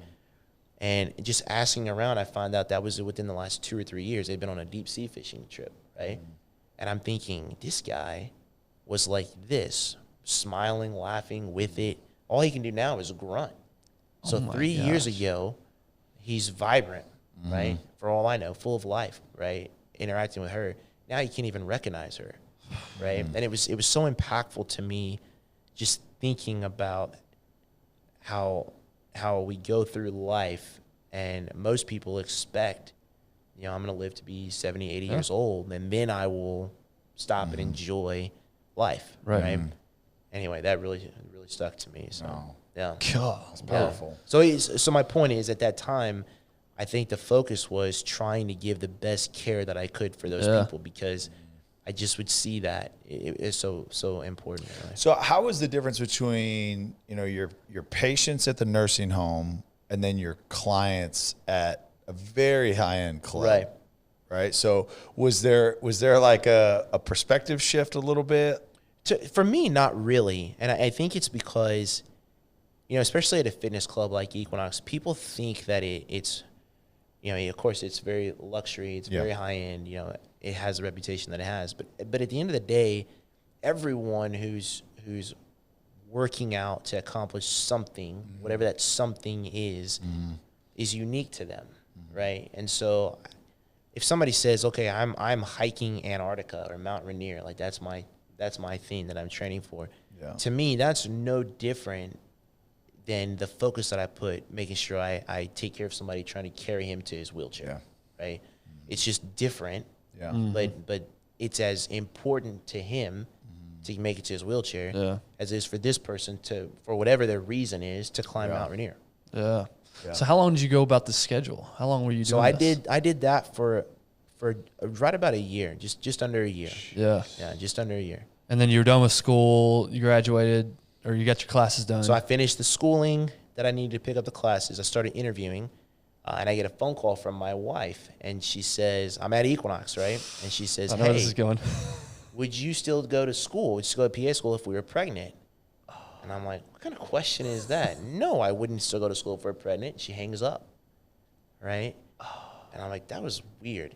Never did it dawn on me that when I got home that night, she was going to break the news to me that we were pregnant.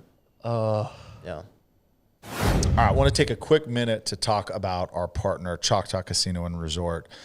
We are really, really humbled and grateful to be a partner for them. If you've listened to this show for any amount of time, you've heard how great the resort is there, how great the casino is, the new expansion. They've doubled in size, 3,000 new slots. They've got unbelievable sports bar. They've got unbelievable restaurants, unbelievable movie theaters, arcades for kids.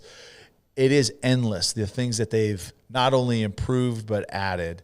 But it's just the experience that they provide is second to none. Choctaw Nation has done an incredible job with the community, with philanthropy, with support. They have just done incredible things. So we are extremely humbled and grateful to partner with Choctaw Casino and Resort. Make sure, I know you know it, but it's just a short drive up 75. Go check them out. And now back to the episode. And this was 2000. So this is 2000 and so it's kind of crazy actually. We were married in 2009, right? And we find out 6 months after that we're pregnant. Wow. Yeah. And it wasn't because we were being irresponsible or something. Actually, right? I still don't know how we got pregnant. I know how. So it literally happened to us. We got pregnant. It was a year. You had sexual intercourse. That's how. I know that part. I just had this conversation with my. I'm just kidding. Antibiotics, man. Antibiotics got us. Really? My wife was on birth control. She'd been on it for. Sorry, babe. Super personal. She'd been on it since she was like 15. Yeah. Never missed the schedule, whatever. And gosh, how ignorant do I sound right there? But she got sick and was on a cycle of antibiotics, and we literally got pregnant. And we were in zero position to get pregnant. Like I was we had just gotten married. I'd spent 6 months in the Arena League, and then another 3 months in the UFL, and then another month then in the NFL. But like we'd been married a year and we'd been together, like actually lived together for like 3 weeks. Yeah. And so then like we get pregnant in January, right when I get home. I mean, find out in February, but yeah, antibiotics, man. Be careful out there. Those damn antibiotics. Oh my goodness. So how were you guys? Like were you? I mean, you weren't planning on a child. Not then, at all. But were you okay at least financially? Not at all. No. I mean, we were just throwing everything we had at paying off debt. She had school debt, and I played poker when I was bouncing in between. Yes, you had bookies giving you calls, but it didn't mean that I won every time, right? And so I had some debt. Ooh, and so we were working on paying all that stuff off. So 100%. We were not ready. Didn't want your knees broken. Huh? No, no, I did not. And then you were throwing another curveball. Not only were y'all pregnant, but tell us about the pregnancy and what happened. So, I mean, I think you when it finally hits you that you're going to be a father, right? In my case, and I find out it's going to be a boy, and I think you imagine that that's going to go one way, right? You think about, I remember the doctor's appointments that we would go to, and you have an anatomy scan. That's where you find out it's a boy, and I know it's probably you find out a lot sooner now than we did then, but all the things I'm thinking about my wife getting fat, as she goes through this, and how much fun that's going to be all the way through that whole journey. And so we're 24 weeks, really. We just crossed the mark, 24 weeks, and I remember, of course, I'll never forget it. We had my oldest brother and his wife over for dinner. And right before they show up for dinner, my wife says, hey, something weird happened. There was blood when I went to the bathroom. And I'm like, we got to go right now. She's a Southern woman, right? She's like, I'm hosting. Yeah, I'm not going anywhere right There's now, people coming. So we have dinner. After dinner, I'm like, we got to go to the doctor. And so we go to the doctor. We walk in. We think we're just coming in, little checkup, and they send us to labor and delivery. And we're like, what are we doing here? They give us a room. They check us in and everything. And I'll try not to break down going through this, but so I'll never forget it. She's laying in the bed. She's got all the stuff on her, and it's still not hitting me what's happening. And I don't know that it really hit her. And I remember looking at the nurses that are coming in, and I'm like, where's the doctor? Like, what's the deal? And they said, honey, you're having a baby. She's in labor. She's 24 weeks pregnant, right? So she's like, we're going to do everything we can to stop it. So they give her all the different meds that they can give her. But we're going to do everything we can to stop it. And so that's let's see, that's probably 8 or 9 o'clock in the evening. Contractions slow down, and it feels like, okay, we have no idea what making it through this might be. Yeah, I was gonna say, how long can you stop that? I mean, so what happens is they say, if we can get it stopped, you're gonna go on bed rest. You'll be on bed rest the rest of your pregnancy, but you can go on bed rest, right? They do like magnesium drip. They do magnesium, They do multiple things that can actually slow that process down. Yeah. So she says the magnesium was like, literally felt like her body was on fire when that happened. Yeah. My wife was on it for 3 days. I guess you're only supposed to do it for like 2 days max at a time or something like that when the twins were born. Because we were 34 weeks. Okay, yeah. But yeah. Okay, sorry. I don't. No. It's so ultimately they can't stop it, and it was about 8:30 in the morning or so. They said, hey, it's happening. And so you go from a room. The room was probably this size, and she's got one doctor. And I mean, all of a sudden, this room fills up with medical personnel, right? I'm still trying to figure out what in the world is going on, right? How is it even possible? How do you have a baby at 24 weeks, right? And I still could not wrap my mind around what was happening, right? I had called my brother, and I'm like, he could, I mean, how do you explain that story? He had just seen us at dinner time, right? And he's like, what? What do you mean you're in labor? And so I'm trying to work through this. We called her parents. Her parents are trying to drive down. And then this room fills up. I mean, there's all kinds of doctors, nurses everywhere. And I go from hoping she keeps him in somehow to he's coming, right? And so 9:09 in the morning that morning, he's born, and he's 1 pound, 10 ounces. What's crazy is it's our 1 year anniversary, right? So I'll never forget. He flies out, right? The doctor, they've got to bend to try to catch him because he's tiny, right? Yeah, 1 pound. They pick him up. She shows him real quick. It's a boy, and then he's gone. They whisk him away. They put him in the neonatal care unit, and he's gone. And it's just she and I in there, and something hit me that I remembered it was our anniversary, and I look at her, I'm like, happy anniversary. It's our 1 year anniversary, right? Mm-hmm. And then doctor. So I try to follow him out. I see him. They wheel him to the NICU, and that's it. I have no idea if he's alive. I have no idea. I don't know what's happening, right? And at that point, my in-laws had made it by that point, and I just my father-in-law was there with me, and I just collapsed on the floor. And anyway, it was tough. It was really tough. He lived. He's 11 years old now. Lincoln, right? Kenyon. Lincoln is after him, yeah. Yeah, the first, and for those of us that have kids, the first one for a typical birth is a whirlwind. Yeah. When everything goes smoothly. I can't imagine. I mean, you're playing from behind the entire time, just trying to figure out what's going on. And you can't even hold him. He goes off to NICU. How long was he in there ultimately? 104 days. Yeah, 104 days. So literally that changed everything for us, right? So she, I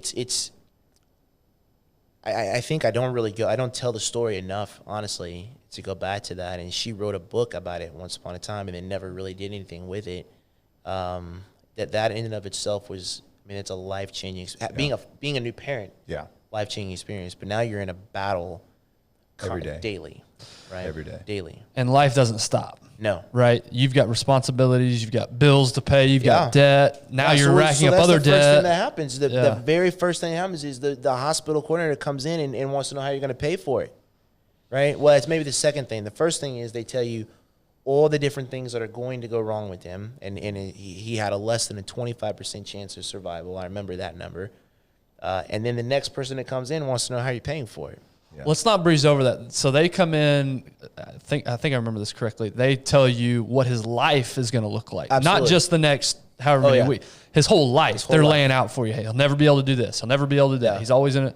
He'll probably never be able to walk. He'll be mentally retarded. I mean, you're dealing with a vegetable at this point is what they're telling us, right? And so you have the choice to continue his life or for the sake of, I can't remember how they call that, but for the sake of his life, the fact that he's going to be a vegetable, we can choose not to save him, which was a no-brainer for us. Yeah, that was never a consideration. Yeah. We're going.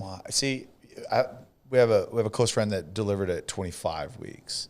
I didn't know that was. So 24 weeks is the cutoff. They don't even attempt to save the baby at below 24 weeks. Wow. Yeah. They're not viable, I guess, outside of the womb. How are you processing all this? Until you asked me that question, I don't know how I really did. But probably for both of us, everything that we had been through in our lives, the survival all the way through at this point in our lives, had probably prepared us for this, right? I'm trying to figure out, I have to work, right? I have a full-time job. That club itself was 1 year open, so struggling to really get going. I'm the only manager in my department at that time, so who's going? I'm sure I had appointments or meetings or something going on that day, right? So who's taking care of that stuff? She has a full-time job, and so she quit her job. She called her employer actually was there, but she told her, I can't work. I can't leave his side, right? And one thing that was so important for us is we really didn't leave his side. So we were around the clock. So the nurse changed usually at 6 o'clock or so. So I would come in from about 6:30 in the morning to about 8 o'clock. Not the first time I've done that in my life. So I would do that, and then my wife would be getting to the hospital at that point. So then I would leave when she got there. I would go to work until the afternoon, 2 o'clock or so. And then I would come in to the NICU, hang out with them for a little bit. Then I would leave and go back to work. She stayed there the whole day. I came back after work. We'd stay there till midnight or so. One of us would go home and sleep, or if we could, we both would go home. And we did it again, and we did that for 104 days. And it's a tough, that is probably a whole nother podcast in and of itself, that experience over that period of time. He was up and down the entire time. He ended up getting H1N1, which is a swine flu. Yeah. While he was there, he had a MRSA. He had Serratia marcescens when he was there. They had to fly in an infectious disease specialist at that point because clinically physically he didn't show anything was wrong, but clinically he was off the charts. The white blood cell count was very high. They couldn't figure out what it was. So they gave him this drug that had only ever been used in adults, and he's 2 pounds at this point, right? Gosh. So I remember signing the paperwork for that one, and they say, look, it's not a question of is this going to cause brain damage? It will cause brain damage for him. But if we don't do this, your son's going to die, right? So we signed that one, and they gave him that drug, to treat that. And he actually we were on a track to go home probably about a month before we actually went home, and then he got the H1N1, and that set him back. So we were able to get him transferred to another hospital at that point because there were some things happening while he kept getting infections while he's at the hospital, right? Yeah. And so we ended up transferring to another hospital, and at that point, we didn't leave his side after that. And so that was probably a good 3 or 4 weeks at that point. So then he came home 104 days later, 4 pounds, 5 ounces. Big boy. So he's finally to his somewhat due date, or at least closer to it. Yeah. And now you're starting from the point that most people start at, which Right. is life with a newborn. Yeah. And the challenge there, though, is up to this point, we have machines and doctors telling us how feeding he's doing, tubes right? and So now we had a feeding tube. Well, that we didn't have the feeding tube yet. At that point it was like staring at him. Is he going to stop breathing at any moment? Yeah. Right? There's no monitor Yeah. to tell you if he's still breathing, if his heart's still beating. So I don't think either of us slept. We were staring at him the whole time, just worrying about is he still alive and what can we do? But he was struggling with feeding. Yeah. And so we had to go in for a barium swallow study. Found that he was aspirating because it just wasn't developed. His suck, swallow, breathe wasn't developed correctly. So then he had to go on a feeding tube. And when they put the feeding tube in, they said, he can't go home. We're still back in the hospital, right? Can't go home until you guys both show competency putting this in and out, taking care of it. Oh my gosh. And we're like, well, how long does that normally take? And they said, well, normally people are here for about a week or so. Well, who teaches us? Bring them in now. Yeah. Right? We were out that day. We got 30 minutes. True story. We were gone. We were out that day. Wow. We were just like, teach us, we'll get it done, and we're going home. We're not staying in the hospital. Let me ask how you're a year married, right? That's Yep. And you dated for a couple years, knew each other kind of a little bit, but a year in, typically the first year of marriage is the hardest year, right? Because you're learning now to live with a new person, share things, like it's hard. Then throw this on top of it. Yeah. That's 6 How is months that? in, by the way. I mean, and by the way, all the time before is you're literally gone at 3 a.m. and home at 11 p.m., right? So how was the relationship with your wife at that point? I mean, because that can make or break, right? Absolutely. Like, okay, either we're coming together here or like we just can't handle it. Somehow we managed to push through, but I will admit there was a moment when she was at the hospital with him. I had gone to our apartment and I probably took a shower or something, and I remember it's raining outside. And I'm sitting outside the hospital, and I thought to myself, I didn't sign up for this, right? This is not how I thought this was going to go. I had to really think hard about walking back into the hospital, right? And I remember watching my dad walk away at many, many years ago, of course, and I thought, there's no way that I can do that. But I can't say that I didn't contemplate at that point. Oh, don't blame you. I appreciate you sharing that because that's real. Yeah. And that's authentic because those thoughts happen, right? We all have those thoughts. Like whether you know, your firstborn son was born at 24 weeks and you're living in the hospital, or you're on your third healthy child living in the suburbs and life is good. Like those thoughts come in and out of our heads. But man, I love that you're like, no, I committed to this. I'm in. I wish we had more men like that. And, you know, you go back to your junior high football story. It's like, I can't quit. Yeah. Like I'm not going to. Absolutely. And that's that resilience that, like, again, I think our generation needs to do a better job of imparting on to the younger generation. So that put an end to your PA and, and those, you know, dreams of doing something like, so you were, I don't want to say stuck, but you had to make the most of, you had to make the most of what you were doing at Equinox. So she lost her job. She had a good income, and now I got to pay for him. I got to pay for therapy. Insurance doesn't cover almost all of that, right? They cover medical expenses, but they don't cover a lot of the therapies that he needed, or really any of the therapies he needed. And so I had to double down, and so I had to make up for her income. And the only way that I can do that is to win at work. Yeah, and you did. Yeah, I did. Yeah.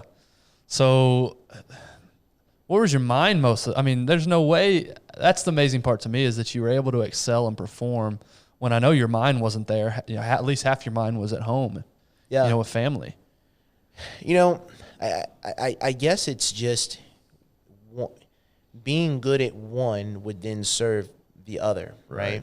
And so, you know, I think I never got not that it ever left my mind, right? I always was thinking about them, because whatever I was doing was serving, you know, being able to take care of them. And so I didn't have the option to come home and tell her, hey, I know that he needs, there's a $3,000 shot, you know, cash. You can't cover the insurance. I know that he needs that shot, but I didn't get it done, so we can't do it. I was scared to go talk to that guy on the treadmill that I couldn't do it. There's no way.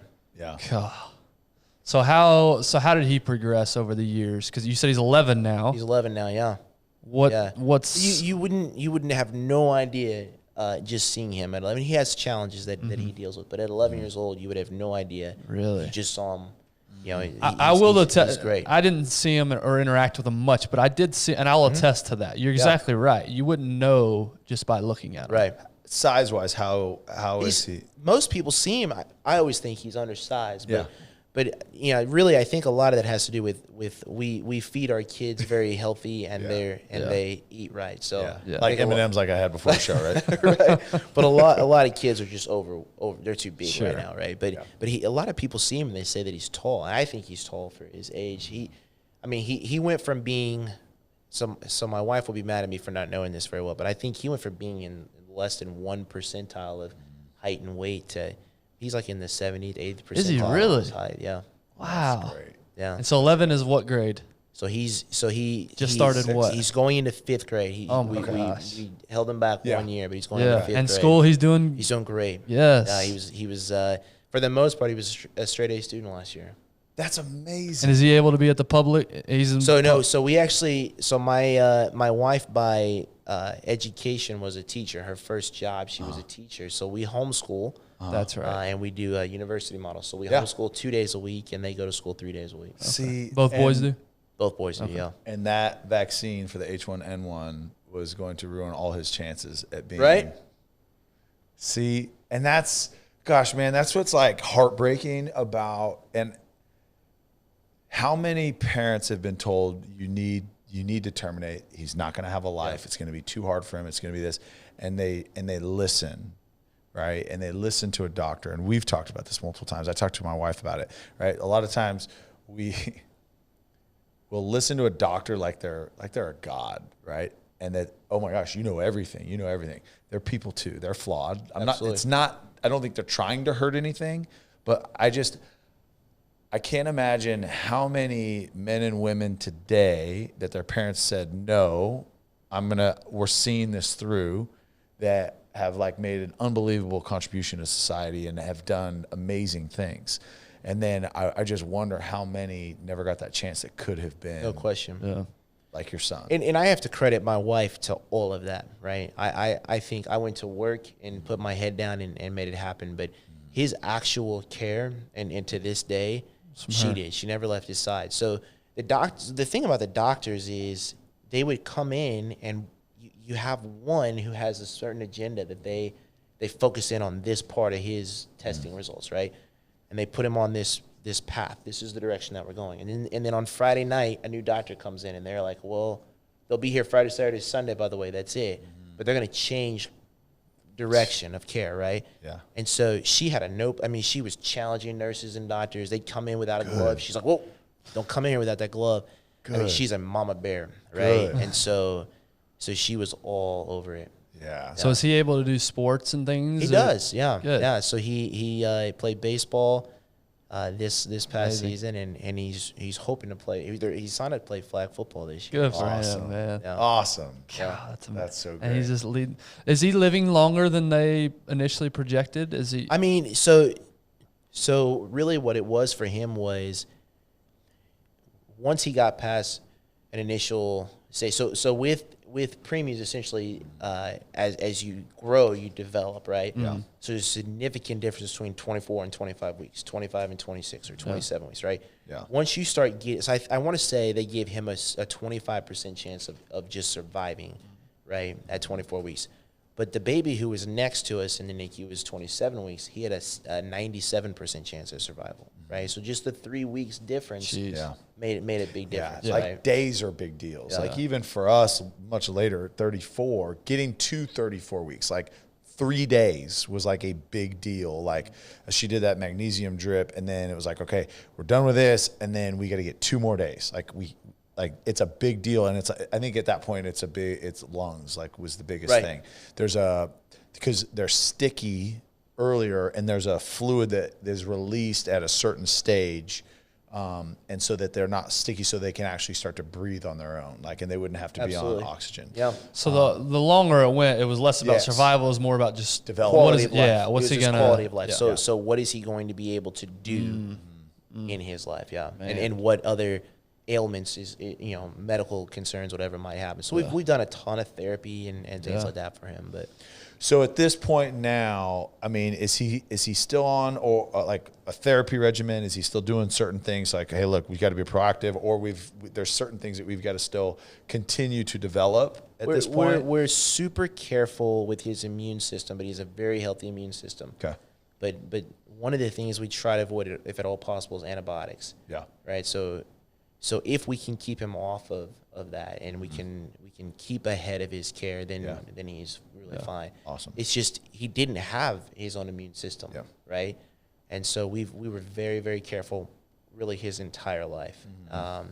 And he gets upper respiratory infections and illnesses quite a bit. Yeah. And so we just have to really monitor that. So how was the last 2 years, like in your crazy 2.5 scary, years yeah. in So your that- in Ben your and I were home, talking and then about that. your job is being Right. I guess I don't know where you're at now, but mostly was being around Interacting. people. Yeah, absolutely. So what's funny is actually since COVID, my whole take on things around just hygiene and health has changed a little bit, because I was a little bit obsessive compulsive with it, right? So to see him in the NICU, you go in, you scrub in, you gown and glove, mask, everything. And so when I was still training, whenever I was managing and training whenever he was early on in his early childhood years. And I wouldn't train Ben closer than we're sitting right now, right? At least from October through February, where it might be flu season, right? Right. And if you came in with a cough or sniffles or something, do not even get close to me, because I'm not going to train you, right? I was very careful about that. I wouldn't close a door if somebody was going to come into my office. Don't close the door. It's always going to be open. So I was very careful. I don't touch doorknobs. I had gloves in my car. Before COVID, I had gloves and mask in my car. I would strip whenever I first got home in the garage, walk in and shower before I go see him. So I did all of that prior to this. We actually moved in with my in-laws in Arkansas during COVID just to get him out of Dallas so that I could, because we were reopening our clubs, I needed to be here and work, and I still ended up getting it. Yeah. Well, it's just hard. It's to a whole avoid. other Yeah. So, and I know we're going This has been an amazing. I wanted to get to a lot of. I mean, you have to come back. In other words, Yeah, that's what I'm pretty trying much. to say. Yeah. You have to come back. Great. But yeah, so not to fast forward anything. You know, you got this whole thing going on at home, personal life, but you're also now really excelling in your career, and you keep getting these promotions, you keep advancing in your career, and you're doing really good things. And then, as we just touched on, the whole world shuts down. Yeah. And the fitness industry was hit as hard as anybody else. What was, now hearing your story, I'm like, dude, that was a breeze. That must have been a breeze for you. Like, no big deal. But what was that like in your industry, for your role? How did you lead through that time? Yeah, I was so arrogantly confident going into it because I sold a ton of personal training during the Great Recession, right? Yeah. And I had heard at that time, I don't know where this stuck to me in my brain, but that two things that will always do well during an economic downturn are fitness and liquor sales, right? And so I thought, well, I'm in fitness, so I'm good, right? And I'll never forget, this is March of 2020. I'm in Austin, Texas. We just opened up 4 new clubs. One of them was in Austin, and we were about to launch for Equinox an indoor bike, right? So if SoulCycle is one of our companies, and so we were about to launch an indoor bike with SoulCycle. So I'm in Austin touring for this, right? And I think, I mean, we just opened 4 clubs. Momentum is in front of us. I mean, I thought everything is just moving forward and we'll be totally fine. And then it started coming out that we're going to have to close some of our clubs. It never hit me that would actually be a reality. And I think really the hardest conversations were in that, just telling people, hey, I have no idea what's going to happen. We have to close. And we did right by people during that period of time. We compensated people as best as we could during that period of time. But it was tough. You have no idea. And then immediately, I probably worked more during COVID closure than I ever have my whole life. Really? No. Just trying to get the Trying to systems figure in out how place. we rebound. How long did y'all have to actually shut the doors, nobody come in? How long Depends was that? on which club or which city you were in. So here in Dallas, I want to say we were only closed for 3 to 5 months. I can't remember exactly because it all blends. Yeah, that's about together. right. Yeah, because I think it was months. like late summer. Yeah. When things started to open back up. So Because March of the to heat, June, right? July. It doesn't survive. Yeah, the heat. well, you got your bleach and the heat, and you're good to go. Yeah, and Equinox is heavy presence in New York City and LA, Correct. obviously two of the hardest. Where are y'all areas. headquartered? New York City. Yeah. York City. So you're in more of a liberal type state, right? And I'm not saying that's necessarily the company, but you're more aware of it because that's where the executives are making the decisions. Absolutely. So that was what I found myself in an interesting battle is always trying to be a voice for the field teams, but I'm a corporate employee, right? Yeah. And so now you're getting into, so we start reopening Texas, Florida, Chicago, and then it was some of our other markets, DC, Boston area, then New York, LA, Canada, and then they close UK, they close, reopen. Yeah. So you're dealing with that, significant loss of employees, right? People went on and did something else, or they just feel uneasy about things, right?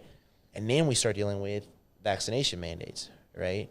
And so you've got difference in people's beliefs, right? In different states and cities, et cetera. Yeah. And so so all of that, I never thought that those would be the things that we'd be navigating, but that was the biggest part of that time. That's one thing I think we overlook and maybe take for granted or don't appreciate is people that manage large groups of people, like the pressure of that. Because I can't imagine how many conversations you had with your team. Now, I mean, let's say at the peak, how many trainers would technically fall under the personal training like umbrella that you were on top of? I mean, we're thousands. We're about just under 2,000. Yeah. So you've got all of that, like you said, have different opinions, different thoughts, different beliefs, different backgrounds. There's so many different things that they're hearing, seeing, feeling, believing, and ultimately those maybe not all of them came directly to you, but you carry the weight of all of them. Absolutely. Right? And now you've got to lead the leaders of these people right. on how to respond to those correctly. Yeah. not cause a lawsuit for your company, Right. but then also do right by people. Right. Yeah, it's easy to demonize, these people making these decisions and, the mandates or shutting things down. But you're all of a sudden asked to be this expert in some disease that nobody's ever seen before. Absolutely. You're having to lead people. Yeah. You're trying to navigate all that. So it's easy to demonize when you're removed from it. But for you, it's like, that's not what you do. That's not your profession. Right. You're just trying to do the best for the people that you lead. 100%. And so it'd be easy to blame, this mandates and things like that. But it's like, we're just doing the best we can. I remember having conversations with, some of our decision makers at Ben and I's real estate company. And there were things that had to be done within the office. Everybody's looking around like, are you okay with this? No. Are you okay with this? No. Like, nobody was okay with it. But then, what's great is, our leadership, we can go have that conversation. Right. And we can be like, hey, and they're like, listen, I don't want it either. The last thing I want is to do any of this. Yeah. But there's so many unknowns. What if we're wrong? Right. Yeah. What if we allow this? And what if we allow that? What if? Well, it's, I remember sitting down and having dinner with some of our leaders and saying, listen, I just want to make sure you hear the other side, regardless of how I personally feel. Yeah. I feel like I have to represent some other people who are coming to me saying, here's how I feel, for or against, right? Yeah. And I will say that, I feel very blessed to have even a leadership team that said, we're trying to do the best we can with what little information we have. Yeah. Kind of gives you some perspective. And I know a lot of people joke about, especially our last two presidents, right? A lot joke about whatever, incompetence, whatever. You think about it, you are in charge of a country that is as free as any other country on the planet. The different opinions, different beliefs, you cannot make everybody happy. No way. The Not even complexity that it takes. Yeah. Now, is that an excuse to call it 2 Corinthians? No, that's not an excuse. I'm never going to forgive that. Is it an excuse to make up numbers? No, it's not an excuse to make up numbers. Sorry, I'm joking, Ben. You're looking at me super serious. I feel like it's either you're looking through me and ignoring me. Saying, where are you going? I know, but it's but it does give you some empathy for that because it's I don't impossible. envy that. Yeah, I don't envy that It's role impossible of having to make those decisions. And again, CEOs, boards, the decisions that have had to be made over the last 2 years. I can't even imagine that. I mean, the way I guess not, regardless of how you feel about whoever is in the office, if you really think about, let's just say somebody wins by 51%. Yeah. Right? 49% of people did not vote for you. Yes. Yeah. Right? Yes. No matter which side you're on, you're talking millions of people do not want you to do that job. Right. Yep. Yeah. I can't imagine what that would be like. And we're in a haterade culture too. So it's sure. if I didn't vote for you, I'm looking for you to Right. fail. And I'm gonna expose everything that I can. And we're in such a time where, you mentioned earlier, being very patriotic as a family. That is missing. It's look, okay, I didn't vote for you, but you still lead our country. Yeah. And I'm all for it. Okay, that's gone. Here we go. People decided. Now it's all about our country. And I wish it wasn't so polarizing. I want you to fail because you're not my selection. Yeah. And there's elements of their leadership that's lacking, right? That you can judge, but you're right. The job overall, it's tough to judge the job overall. There's aspects of it where it's I wish they'd be better leaders here or there, but No doubt. that's But here's the deal, guys. That's what we had to choose from. right. We just need more leaders. We need more leaders to step up. Yep. We really do. We need people that if they're not good enough, well, let's get the other ones to step up. Let's encourage them. Let's stop being a-holes to all of our politicians, right? Let's make that job realistic. For me, people always joke about me being the mayor of Frisco or Salina or whatever. Nah, that sounds like the worst job ever because my family is going to suffer because of it. That's the problem. The people that do it are the ones that you don't want somebody who wants to do it to be in that role. That's right. Well, honestly, it used to be that you would you would sacrifice, right? Like Yeah. I'm gonna Service. leave my farm Yep. for 2 years. Yeah. Right, Ben, why don't you watch after my farm and family? Right. And then when I come back, it's your turn. Yep. Yeah. Right? Yeah. Yep. It was get in, get out. Do your Yeah. time, get out. Now it's a career, Right. which has its manipulations and Yeah. corruption and things like that. But going back to you personally, was there ever a time where you were worried, concerned for your personal job status? I mean, I'm assuming layoffs Absolutely, and things, and how did sure. how'd that go? Absolutely. About- I don't know what it was like for everyone else because I was so focused in on what I was doing. But I would say there definitely was a time where I had to question that, and we had to take a lot of hits. I mean, it's still hard to recover, and we're still recovering personally from that, right? So there was definitely some times where I thought, I don't know. Matter of fact, I even volunteered to be part of a task force to come up with how do we do some of these things because I thought it'd be some job preservation. I'm gonna sign up for everything. Hey, let me be the committee that decides who gets canned. I'm gonna be I'm indispensable. good though, right? Like, I'm Right. make sure that's part of the deal. So 2022 still this day, I imagine some city, but here in Dallas, how's the recovery been from y'all's perspective? It's across the board. What I would say is that we are seeing a lot of new member growth, right? Good. So really in every market, for the most part, people are wanting to get back out and exercise, right? There's a lot of different things, if you're going to be doing things digitally, which we have an answer for everything really, and we keep evolving what we're doing. But ultimately, people want to be in person, right? That's been really clear, I think. We have new members joining always. I think now we just see that there's a lot of different competitors, right? Yeah. And so how do you stay relevant in an industry where a lot of people in the last 2 years have really doubled down on where they think that direction of the industry is going, right? A lot of innovation for sure. A lot of innovation. Man, I'll tell you what, I had high expectations coming in. I knew this was going to be good, but there's so much of your story, and I feel like I knew you well and know you well. And there's so much of your story and I think that's kudos to you for not wearing that on your, not that it's a bad thing to wear on your sleeve, but you took care of business. You never made excuses. You led well through all, and half the time it's like you're dealing with all this stuff at home, and you never let anybody know that. And I'm not saying it's a bad thing if you did, but I'm just saying it's amazing that you navigated all that so well and not hid that. But let me ask you something, because I think it's something that men struggle with through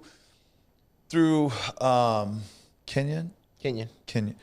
Through his birth, through that challenge, did you have anyone personally that you could talk to, could go to? Like, guys, we struggle with that, right? Like, kind of just hold it all in. But did you have anybody, I mean, a brother that you could go and just like, look, I'm struggling, or I've got this, or did you have anything I think I did have that. To be honest, I wish I used that outlet a lot more, right? Because I feel like if we're not careful, we carry so much inside that eventually the volcano erupts, right? And I can definitely recognize that. I have definitely had some friends, mentors at different times that I feel like I could reach out to. I can't say that I did a great job doing it. One of the challenges that I have found is it's difficult sometimes to find someone else who's gone through the same thing or can experience, maybe what I'm going through at the same level. And so it makes it difficult to have an outlet, so I wish I used it better. I get that. Yeah. I get that. Well, man, seriously, thank you for coming. Thank you for sharing that. Yeah. Like I said, I highly respected you before, even more so now. Really appreciate you sharing that. Seriously, would love to have you back because there's like some specific things that like we like touched on, but like we could dive into. There's a handful the leadership of topics. aspect, leading through chaos, even not little stuff, but parts of your story at first on, sales training and you're an introverted person and overcoming, like there's so much good. How do you teach value. Personal trainers to not solicit personal training by hitting on girls. That's good. Let me know when you figure it out. Yeah, seriously. Yeah, I don't know. I think it's. I hope at least at a place like Equinox, there's a different experience with that. Yeah, but you know, there's. I will say this. It's almost comedy though. Like, I was trying to teach. I was trying to think about how do I teach sales training differently, right? Yeah. And so I got an audiobook called The Game, right, which is the art of the pickup. Then I realized I needed to explain to my wife why I just bought this book. Picking up.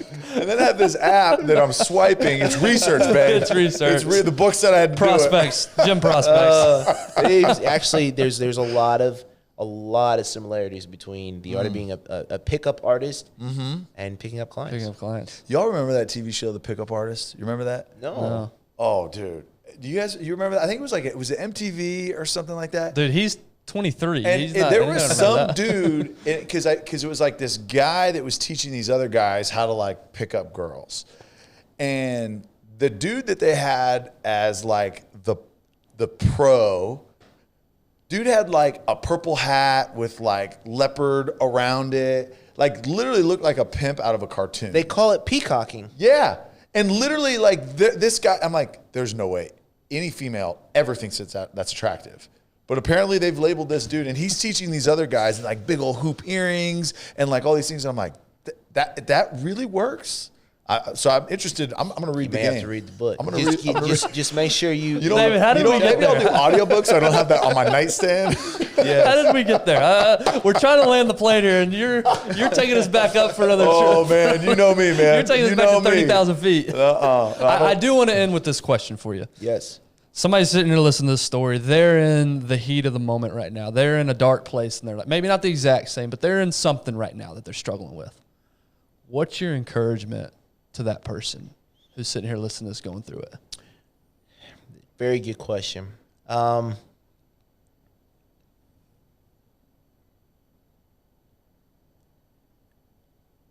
mean, I guess what I've always done is just to push through, honestly. But what I've learned to do is maybe answer with the first thought that I had. So the first thought that I had when you asked me that was really, I thought about the guy I mentioned earlier in the nursing home. I don't know why that is the first thought that I had.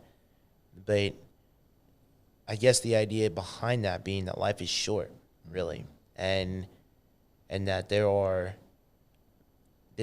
always seems to be someone watching you. And, you know, like when you introed at the very beginning, I didn't realize the effect maybe that even at that time that I was having on you. Mm-hmm. And so I think, you know, push through whatever adversity is potentially there because two reasons. One, someone is watching that and you might be helping them, right? And two, and I think we all can see over the last 2 years that really life is short. And you know, I actually yesterday I spoke to somebody, he's 80 years old, and just in random conversation, and he says to me, just yesterday I was 25. And I'm like, wow. And I said, well, so I'm turning 40 this year. And I said, I feel closer to 20 than I do to 50. Yeah. Right? But somehow I've gotten to that point. And he said, you know what, at 50 it speeds up. And so that, I don't know if that's a very good answer, but that's what comes. Oh, that's No, good. That's that's good good. because when we're in these challenging, hard times, it feels like we're going to be there forever. Right. And when you were in the NICU, did you ever think about your son being 11? How far off did your son being 11, playing baseball, doing all that? How far off did that seem? It seemed like you'd be in that NICU probably forever. Yeah. It seemed like we'd be there forever. Yeah. So what it is it was just one more day. One more day. Yeah. Yeah, I love that. Yeah. What a lesson. One more day. No better way to end it than that, man. Thank you again for coming in. Thank you, We'll guys. have to have you back on. I know it was hard to get you in. You're a busy man, but Yeah, I was going to say, I think now he's got to go to school. Yeah. He's going back to the nursing home. yeah. And then He's waking up at 1:45. Then he's feeding the homeless, and then he's going home for a 30-minute cat nap, and then We'll do Travis. it again. Thank Yeah, you. man. Yeah, no, Appreciate appreciate you, man, and best of luck to you and the family, man. I enjoyed this, and Thank you. It was fun. It was fun hearing a lot of your story because we joked about it a lot, but man, there's a lot of similarities, man, and there was a lot of hard times, I'm sure, but that's why you're doing what you're doing. 100%. So Thank there's you. a reason that God put you through those things. Yeah. I mean, all the way back to childhood, because I think He intended for you to impact people. It sounds like that's what you're doing. Thank you. So appreciate you. Thanks, Travis. Thanks, guys.